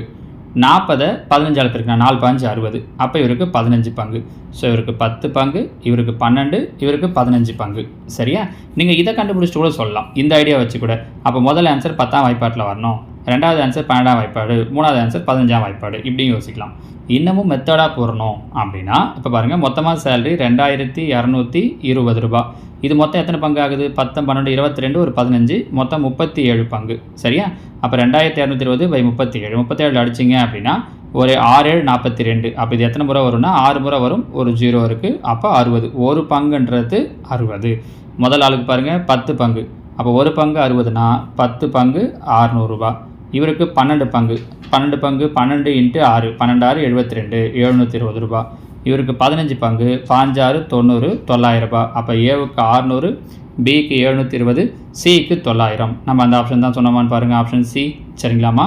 3 பேருக்கு சேர்த்து கேட்டாங்கன்னா நீங்கள் ஆப்ஷன்லேருந்தே சொல்லிடலாம் ஈஸியாக. சப்போஸ் ஏபிசின்னு தனித்தனியாக கேட்குறாங்க, ஒரு ஆளுக்கு மட்டும் கேட்குறாங்கன்னா இந்த மெத்தடில் போட்டால் தான் சொல்ல வேண்டியது இருக்கும். ஸோ அவங்க எப்படி கேட்டாலும் நான் நீங்கள் ஆன்சர் பண்ணுற அளவுக்கு உங்களை ப்ரிப்பேர் பண்ணிட்டுருக்கேன். சரியா? அடுத்த 339. ஒருவர் 6 பொருட்களை ரூபாய் 5 என்ற அளவில் வாங்கி 5 பொருட்களை ரூபாய் 6 என்ற அளவில் விற்றால் கிடைக்கும் லாப சதவீதம். இங்கே பாருங்கள், 6 பொருளை 5 ரூபான்னு வாங்குறாரு. இது வாங்குறது காஸ்ட் ப்ரைஸ். விற்கும்போது என்ன பண்ணுறாருனா 5 பொருளை 6 ரூபான்னு விற்கிறாரு. இது சேல் பண்ணுறது. நமக்கு வாங்கின பொருளுடைய எண்ணிக்கையும் விற்ற பொருளுடைய எண்ணிக்கையும் சமமாக இருக்கணும். இங்கே 6 பொருளை வாங்கியிருக்காரு, இங்கே 5 பொருளை தான் விற்றுருக்காரு. இப்படி இருந்தால் சொல்ல முடியாது. என்ன பண்ணுறோன்னா ஜஸ்ட் இது ரெண்டுத்தையும் கிராஸ் மல்டிப்ளை, இந்த 5 கொண்டு வந்து இங்கே மல்டிப்ளை பண்ணுறோம்.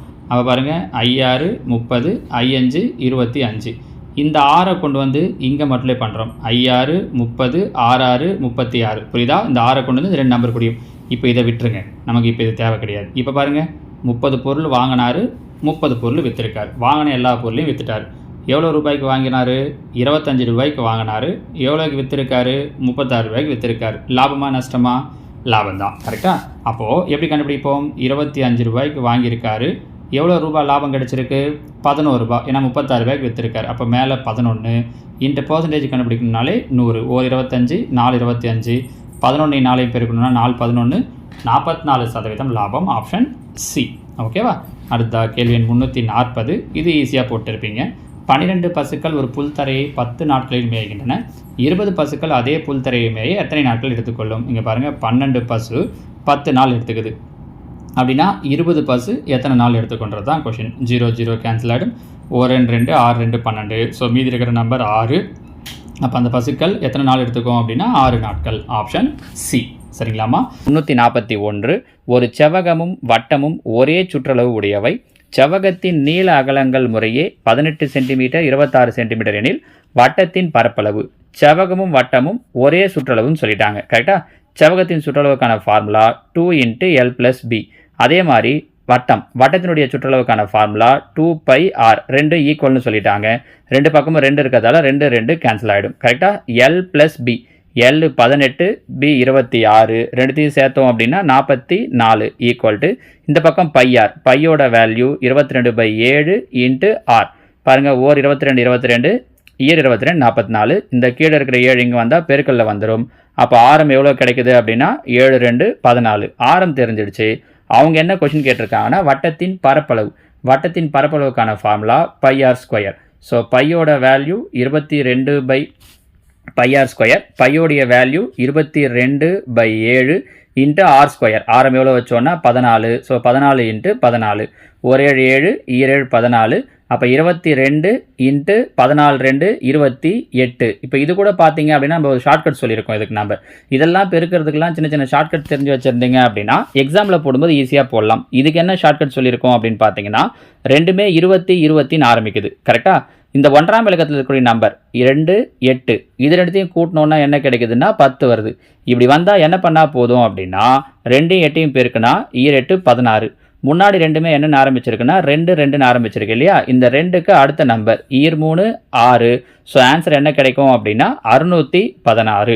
உங்களுக்கு இந்த ஷார்ட்கட்லாம் அந்த நேரத்தில் யோசிக்க முடியலன்னா நீங்கள் அப்படியே கூட பெருக்கி போட்டுடலாம். ஆனால் நம்ம ஷார்ட்கட்டுக்குன்னே தனியாக ஒரு 20 25 வீடியோஸ் சொல்லியிருக்கோம். இந்த மல்டிப்ளிகேஷன்லாம் எப்படி ஈஸியாக பண்ணுறது அப்படின்ட்டு அதெல்லாம் கொஞ்சம் பார்த்து வச்சிங்க அப்படின்னா இந்த ட்ரிக்கெல்லாம் உங்களுக்கு அப்போ யூஸ் ஆகும். சரிங்களா? So answer option D 616. அடுத்து கேள்வி எண் 342. 56 சென்டிமீட்டர் ஆரமுடைய கம்பியால் ஆன ஒரு வளையலை சீதா வைத்திருக்கிறாள். ராமன் அக்கம்பியினை சதுர வடிவில் மாற்றுகிறான் எனில் அச்சதுரத்தின் பரப்பளவு என்ன? அப்போ பாருங்கள், கம்பியாலான வளையல் என்ன ஷேப்பில் இருக்கும்? வட்ட வடிவத்தில். வட்டமாக இருக்கிறத என்னவா மாற்றுறாங்கன்னா சதுரமாக மாற்றுறாங்க. ஒரு வடிவத்தை இன்னொரு வடிவமாக மாற்றுறாங்கன்னா 2 டைமென்ஷனில் இருபரிமாண வடிவங்களில் ஒரு வடிவத்தை இன்னொரு வடிவமாக மாற்றினா ரெண்டுத்தோட சுற்றளவும் சமமாக இருக்கும்.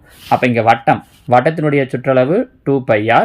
இங்கே சதுரத்தின் சுற்றளவு 4a. கரெக்டாக?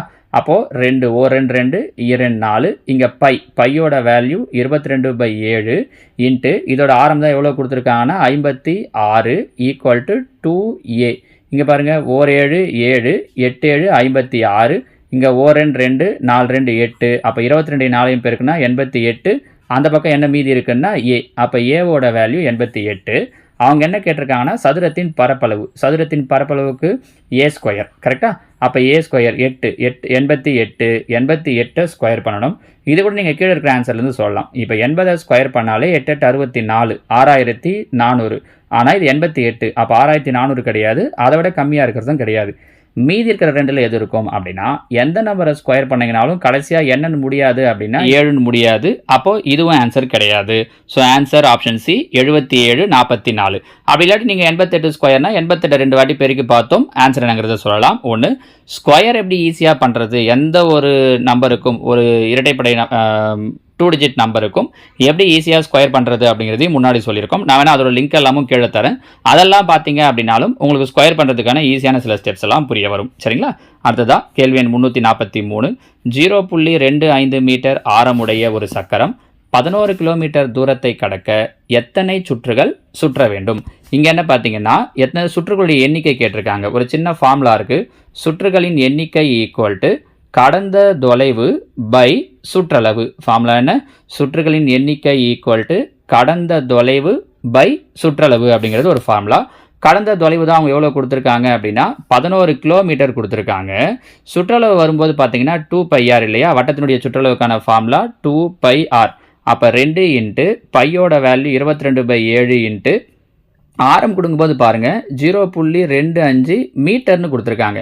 இங்கே கிலோமீட்டரை கொடுத்துட்டு இங்கே மீட்டரை கொடுத்துருக்காங்க. அப்போ நம்ம இந்த கிலோமீட்டர் என்னவா மாற்றணும்னா மீட்டராக மாற்றணும். கிலோமீட்டரை மீட்டராக மாற்றணும்னா 1000ஆல் பெருக்கணும். சரியா?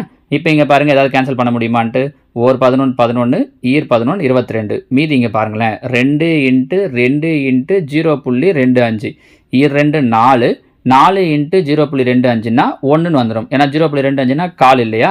அப்போ 4 × கால்னா 1. இந்த வகத்தில் இருக்கிற 7 மேலே பெருக்கல்ல போயிடும். அப்போ 1000 × 7 7000, கீழே 1 நிற்கும். ஸோ மொத்தம் எத்தனை சுற்றுகள் அப்படின்னா 7000 சுற்றுகள். Option D. ஓகேவா? கேள்வி எண் 344. 18 சென்டிமீட்டர் மற்றும் 14 சென்டிமீட்டரை பக்க அளவுகளாக கொண்ட ஒரு செவ்வகத்தினுள் வரையப்படும் மிகப்பெரிய வட்டத்தின் பரப்பளவு. இது ஒரு செவ்வகம். இதோட நீள அகலம் எவ்வளோ கொடுத்துருக்காங்கன்னா 18 14. இதுக்குள்ளாடி ஒரு வட்டம் வரைகிறதா சொல்லியிருக்காங்க. வட்டம் வரைகிறோன்னா அப்போ இந்த சின்ன பக்கம் எவ்வளோ இருக்கோ அதோடைய அளவுக்கு தான் வட்டம் வரைய முடியும். கரெக்டாக? அப்போ இந்த வட்டத்தினுடைய விட்டம் என்னவாயிடும் அப்படின்னா இந்த 14 சென்டிமீட்டர் ஆகிடும். அப்போ விட்டம் 14னா ஆரம் அதில் பாதி 7. அவங்க என்ன கேட்டிருக்காங்க? அந்த வட்டத்தின் பரப்பளவு. வட்டத்தின் பரப்பளவுக்கான ஃபார்முலா πr². ஸோ 22/7 இன்ட்டு ஆரம் 7 × 7 7 7 கேன்சல் ஆகிடும். 22 7ஐயும் பெருக்கணும் அப்படின்னா 154 சென்டிமீட்டர் ஸ்கொயர். முடிஞ்சிச்சு. சரிங்களா? அடுத்ததா கேள்வி எண் 345. ஒரு வட்டத்தின் ஆரம் இருமடங்காக்கப்பட்டால் அதன் பரப்பு எத்தனை சதவீதம் அதிகரிக்கும்? இப்போ நம்ம ஏற்கனவே இதுக்கான சில ஷார்ட்கட் சொல்லியிருக்கோம், ஞாபகம் இருக்கா? அந்த இத்தனை சதவீதம் அதிகரிக்குதுன்னா பரப்பளவு எத்தனை சதவீதம் அதிகரிக்கும்ன்றதுக்கு வட்டத்தை பொறுத்த வரைக்கும் r². இப்போ ஆரம் 10ன்னு எடுத்துக்கிறோம் அப்படின்னா r² என்னவாயிடும் அப்படின்னா 100 ஆகிடும். அவங்க என்ன சொல்கிறாங்கன்னா இருமடங்குன்னு சொல்லியிருக்காங்க. அப்போ இருமடங்குன்னா இந்த 10 என்னவாயிடும் 20 ஆகிடும். ஸோ 20 ஸ்கொயர் பண்ணுறோம் அப்படின்னா 400. ஏற்கனவே 100ன்னு இருந்துச்சு, இப்போ 400 ஆயிருக்கு. அப்போ எத்தனை சதவீதம் அதிகரிக்குது அப்படின்னா 300% அதிகரிக்கிறது. Option C. இதில் நல்லா கவனிச்சுக்கோங்க. இங்கே சொல்லும்போது சதவீதத்தில் கொஷின் கேட்டிருக்காங்க, அதனால் நம்ம இப்படி போடுறோம். ஒருவேளை இதே கேள்வி அவங்க ஒரு வட்டத்தின் ஆரம் இருமடங்காக்கப்பட்டால் அதன் பரப்பு எத்தனை மடங்காகும் அப்படின்னு கேட்டிருந்தாங்கன்னா அப்போ 2 மடங்கை என்ன பண்ணால் போதும்னா ஸ்கொயர் பண்ணி 2 4 மடங்காகும்னு சொல்லியிருந்தா போதும். இங்கே கீழே ஆப்ஷன் கொடுக்கும்போது பர்சன்டேஜில் சொல்லியிருக்காங்க. எத்தனை பர்சன்டேஜ் அதிகரிக்குதுன்னு கேட்டிருக்காங்க. ஏற்கனவே 100 இருந்துச்சு, இப்போ 400 ஆகுது.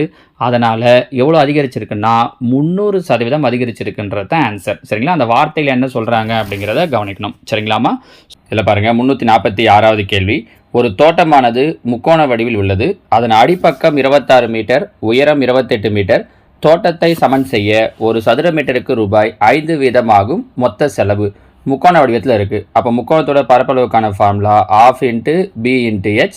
ஸோ ½ பேஸ் எவ்வளோ கொடுத்துருக்காங்க அப்படின்னா 26 இன்ட்டு ஹைட் எவ்வளோ அப்படின்னா 28. மாற்றி எடுத்திங்கனாலும் பிரச்சனை இல்லை, நம்ம அடிப்பக்கம் உயரம்னு தெளிவாக சொல்லிட்டாங்க. ஒரு சதுர மீட்டருக்கு எவ்வளோ செலவாகுதுன்னு சொல்லியிருக்காங்கன்னா 5 ரூபாய். அதனால் இன்ட்டு 5 இங்கே போட்டுக்கிறோம். இல்லை நீங்கள் மல்டிப்ளை பண்ணிவிட்டு அதுக்கப்புறம் 5ஆல் பெருக்கினாலும் ஓகே தான். இங்கே பாருங்கள் 1 2 13 2 26. அப்போ 13 28 பெருக்கிறோம். வர ஆன்சரோட என்ன பண்ணுறோன்னா 5 பெருக்கிறோம். 13 28 பெருக்குனீங்க அப்படின்னா 364 இன்ட்டு அது கூட 5 மல்டிப்ளை பண்ணோம் அப்படின்னா 1820. அப்போ அந்த தோட்டத்தை சமன் செய்ய ஆகக்கூடிய செலவு ரூபாய் 1820. Option B. சரியா? கேள்வி எண் 347. ஒரு வட்டக்கோண பகுதியின் வில்லின் நீளம் 15 சென்டிமீட்டர், ஆரம் 10 சென்டிமீட்டர் எனில் அதன் சுற்றளவு. வட்டக்கோண பகுதியினுடைய சுற்றளவுக்கான ஃபார்முலா தெரிஞ்சால் போதும். நம்ம ஏற்கனவே ஃபார்முலா 2Dக்கெலாம் சொல்லியிருக்கோம் இல்லையா? ரொம்ப சிம்பிளான ஃபார்முலா. L + 2R. Lங்கிறது வில்லினுடைய நீளம். வில்லினுடைய நீளம் எவ்வளோ சொல்லியிருக்காங்கன்னா 15 + 2Rனா ஆரத்தை 2ஆல் பெருக்கணும். ஆரம் 10, அப்போ 2 20. So 15 + 20 35 centimetre. Option B. அவ்வளோதான். கான்செப்ட்லாம் ரொம்ப ரொம்ப சின்னது தான். ஃபார்முலா தெரிஞ்சுன்னா டக்கு டக்குன்னு போட்டுடலாம். 348. இந்த மாடல் நம்ம ஏற்கனவே டிஎன்பிஎஸ்சியில் கொஷின் கேட்டிருக்கிறதையும் பார்த்துருக்கோம். ஒரு கனசதுரத்தின் மொத்த புறப்பரப்பு 384 சதுர சென்டிமீட்டர் எனில் அதன் கன அளவு. கனசதுரத்தினுடைய மொத்த புறப்பரப்புக்கான ஃபார்முலா 6a². கரெக்டாக? இந்த 6a² தான் எவ்வளோ கொடுத்துருக்காங்கன்னா 384ன்ட்டு. அப்போ இதுலேருந்து ஃபஸ்ட் நம்ம a² கண்டுபிடிக்கிறோன்னா பாருங்கள், 1 6 6, இங்கே 6 6 36, மீதி 2 4 6 24. அப்போ a² 64. a² 64னா ஏங்கிறது 8, ஏன்னா 8 ஸ்கொயர் பண்ணால் 64. அவங்க என்ன கொஷின் கேட்டிருக்காங்கன்னா கன அளவு. கனசதுரத்தினுடைய கன அளவுக்கு ஃபார்முலா a³. Very good. அப்போ 8 கியூப் பண்ணால் போதும். 8 கியூப் பண்ணோம் அப்படின்னா 512. Option C. சரிங்களா? ரொம்ப சிம்பிளான கான்செப்ட். இது எல்லாமே டிஎன்பிஎஸ்சி ஆனாலும் டிஆர்பி ஆனாலும் ரிப்பீட்டடாக கேட்குற கொஷின் இது. சரிங்களா? அடுத்தது நீளம், அகலம், உயரம். 35, 30, 55 சென்டிமீட்டர் அளவுடைய இரு ஒலிபெருக்கிகளுக்கு உரை தைக்க திட்டமிட்டான் ராஜு. உரை தைக்க ஒரு சதுர மீட்டருக்கு ஆகும் செலவு ரூபாய் 75 எனில் மொத்த செலவு. இதில் தான் சிலர் கன்ஃபியூஸ் ஆகிருந்தீங்க. நேற்று கமெண்ட்ஸில் சொல்லும்போது கூட ஆன்சர் வரல சார் அப்படின்னீங்க. கிடையாது, கீழே இருக்கிற ஆப்ஷன் எல்லாமே கரெக்டு தான். நீங்கள் என்ன கான்செப்ட் புரிஞ்சுக்கணும் அப்படின்னா, இப்போ ஒரு ஒலிபெருக்கி அப்படின்னா அவங்க என்ன பண்ணுறாங்கன்னா, ஒரு ஸ்பீக்கர் கரெக்டாக ஸ்பீக்கருக்கு என்ன பண்ணுறாங்க அப்படின்னா மேலே உரை தைக்கிறாங்க. சிலர் என்ன பண்ணுறீங்க அப்படின்னா இதுக்கு மொத்த புறப்பரப்பு கண்டுபிடிச்சிடும். இப்போ இதில் பாருங்கள், இது ஒரு ஸ்பீக்கர் கரெக்டாக. இதுக்கு நம்ம உரை தைக்கணும் அப்படின்னா இதோட 6 பக்கம் உரை தைக்க முடியாது. ஏன்? இதோட முன்னாடி பக்கத்தில் பார்த்தீங்க அப்படின்னா சவுண்டு கேட்கணும் நமக்கு. அப்போ 6வது பக்கமும் சேர்த்து தைச்சிட்டிங்க அப்படின்னா சவுண்ட் எப்படி கேட்கும்? ஸோ நம்ம இந்த வால்யூம் வரக்கூடிய இந்த சைடை விட்டுட்டு மீதி இருக்கிற 5 பக்கத்துக்கு தான் உரை தைக்கணும் கரெக்டாக. அப்போது இதுக்கு நாம் என்ன பரப்பு கண்டுபிடிக்கணும் அப்படின்னு பார்த்தீங்கன்னா மொத்த புறப்பரப்பும் கண்டுபிடிக்கக்கூடாது, பக்கப்பரப்பும். இப்போ பக்கப்பரப்பு அப்படின்னா 4 சைடுக்கு கரெக்டாக, மொத்த புறப்பரப்புனா 6 சைடுக்கு. ஆனால் இங்கே நம்ம ஸ்பீக்கரில் உரை தைக்க போகிறது 5 சைடுக்கு தான். 5 சைடுனா என்ன பண்ணணும் அப்படின்னா பக்கப்பரப்புக்கான ஃபார்முலா, அதாவது 2 × L + B × H பக்கப்பரப்பு ப்ளஸ் மேல் பரப்புன்னு சொல்லுவாங்க, அதாவது ஒரு LB. இப்போ 5 சைடு வருதான்னு பாருங்கள். இந்த 2 உள்ளே கொடுத்திங்கன்னா 2L 2B 2 2 4, இந்த LB 1, அப்போ 5 சைடு வந்துடும். இந்த 5 சைடுக்கு மட்டும்தான் நம்ம உரை தைக்க போகிறோன்றதால இதை மட்டும்தான் கண்டுபிடிக்கணும். அப்போ பாருங்கள், 2 × L + B, நீளம் 35, அகலம் 30, அப்போ ரெண்டுத்தையும் கூட்டினோம் அப்படின்னா 65 × H பாருங்கள் 55 ப்ளஸ் L × B, எல்லையும் பியும் பெருக்கணும். அப்போ 35 × 30. இது புரியுதா? இதுக்கப்புறம் போகிறதுலாம் போட்டுடலாமா? பிரச்சனை இல்லை. இதை ஏன் கண்டுபிடிக்கிறோன்றது மட்டும் தெரியணும். 5 சைடுக்கு தான் பண்ணுறோம் அப்படின்னா இந்த ஃபார்முலாவை யூஸ் பண்ணணும். சரியா? அப்போது 2 65 55 மல்டிப்ளை பண்ணி பார்த்தீங்க அப்படின்னா 7150. இந்த மல்டிப்ளைலாம் கொஞ்சம் தப்பு இல்லாமல் பண்ணணும். சரியா? ப்ளஸ் 35ஐயும் 30ஐயும் மல்டிப்ளை பண்ணோம் அப்படின்னா 1050. ரெண்டுத்தையும் பெருக்கிறோம் அப்படின்னா 8200. சரிங்களா? ஆனால் இன்னும் முடியல. ஏன்னா நம்ம கண்டுபிடிச்சிருக்கிறது ஒரு ஸ்பீக்கருக்கு. அவங்க என்ன சொல்லியிருக்காங்கன்னா இரு ஒலிபெருக்கிகளுக்குன்னு சொல்லியிருக்காங்க. பாருங்கள், 2 ஸ்பீக்கர் இருக்குது. அப்போ வந்த ஆன்சர் 2ஆல் மல்டிப்ளை பண்ணணும். இது ரொம்ப முக்கியம். சிலர் இதை விட்டுருவாங்க. சரிங்களா? அப்போ மல்டிப்ளை பண்ணிங்கன்னா என்ன கிடைக்கும்? 16400. அவங்க கொடுத்துருக்கிறது எல்லாமே சென்டிமீட்டரில் கொடுத்துருக்காங்க. நமக்கு கிடைச்சிருக்கிற ஆன்சரும் அப்போது சென்டிமீட்டர் ஸ்கொயர் இல்லை ஸ்கொயர் சென்டிமீட்டர். ஆனால் செலவுன்னு வரும்போது என்ன கொடுத்துருக்காங்கன்னு பாருங்களேன், ஒரு சதுர மீட்டருக்கு இவ்வளோ செலவாகுதுன்னு கொடுத்துருக்காங்க. அப்போ இந்த சென்டிமீட்டரை நம்ம சென்டிமீட்டர் ஸ்கொயரை மீட்டர் க்யூபாக மீட்டர் ஸ்கொயராக மாற்றணும். இப்போ சாதாரணமாக சென்டிமீட்டரை மீட்டராக மாற்றணும் அப்படின்னா நம்மளுக்கு தெரியும் 100 சென்டிமீட்டர் சேர்ந்தது 1 மீட்டர் கரெக்டாக. இப்போ இது சென்டிமீட்டராக இருந்தால் 2 ஸ்தானம் தள்ளி புள்ளி வச்சா போதும். ஆனால் சென்டிமீட்டர் ஸ்கொயர் அப்படிங்கிறதால 1 2 3 4 ஸ்தானம் தள்ளி புள்ளி வைக்கணும். அப்போ 1.6400 புள்ளிக்கு அப்புறம் கடைசியாக 0 வந்தால் விட்டுடலாம். இவ்வளோ மீட்டர் ஸ்கொயர். இப்போ இதுக்கு தான் நாம் என்ன பண்ணணும் அப்படின்னா 75 ரூபா செலவுன்றதால × 75 பண்ணணும். ஸோ 1.64 × 75 மல்டிப்ளை பண்ணி பார்த்தீங்க அப்படின்னா 123.00 வரும். புள்ளிக்கு அப்புறம் 0க்கு தலை விட்டுட்டோம்னா ஸோ ஆப்ஷன் ஏ 123. இது கொஞ்சம் பெருக்கல்ல கொஞ்சம் பெரிய வேலை. சரிங்களா? இந்த கான்செப்ட் புரியணும் முதல்ல. அதுக்கப்புறம் இந்த பெருக்கல்லாம் தப்பில்லாமல் பண்ணணும். அதுக்கடுத்து பார்த்தீங்க அப்படின்னா இந்த சென்டிமீட்டர் ஸ்கொயரை மீட்டர் ஸ்கொயராக மாற்றணும். அதுக்கு அதை அந்த எவ்வளோ ரூபாய் சொல்லியிருக்காங்களோ அந்த ரூபாயில் மல்டிப்ளை பண்ணணும். சரிங்களா? ஏற்கனவே டிஎன்பிஎஸ்லையும் சரி டிஎன் டெட்லையுமே ஒரு வருஷம் இந்த கொஷினை கேட்டிருக்காங்க. பழைய 9th புக்கில் இருந்த கொஷின் மாதிரி இதே மாடலில் இப்போ நம்ம அதை மாற்றி கேட்குறதுக்கு வாய்ப்பு இருக்குது. சரிங்களா? So option A 123. என்ன தப்பு பண்ணுவாங்க சிலர்னா, இங்கே இந்த 2ஆல் மல்டிப்ளை பண்ணாமல் டைரெக்டாக அந்த 75 அதை சென்டிமீட்டர் ஸ்கொயரை மீட்டர் ஸ்கொயராக மாற்றி பெருக்கிடுவாங்க 75ஆல். அப்போ இந்த ஆன்சர் வந்துடும். ஸோ இந்த தப்பான வாய்ப்பு இருக்குன்றதால தான் அவங்க இந்த 2 நம்பரையும் கொடுத்துருக்காங்க. இந்த 2 அப்படிங்கிறத கொஞ்சம் நல்லா கவனிக்கணும். சரிங்களா? அடுத்ததாக கேள்வி எண் 350. 60 சென்டிமீட்டர் × 40 சென்டிமீட்டர் அளவு செவ்வக வரைபடத்தாளில் 2 சென்டிமீட்டர் நீளமுள்ள சதுரங்கள் எத்தனை உருவாக்கலாம்? நம்ம ஏற்கனவே சொல்லியிருக்கோம்.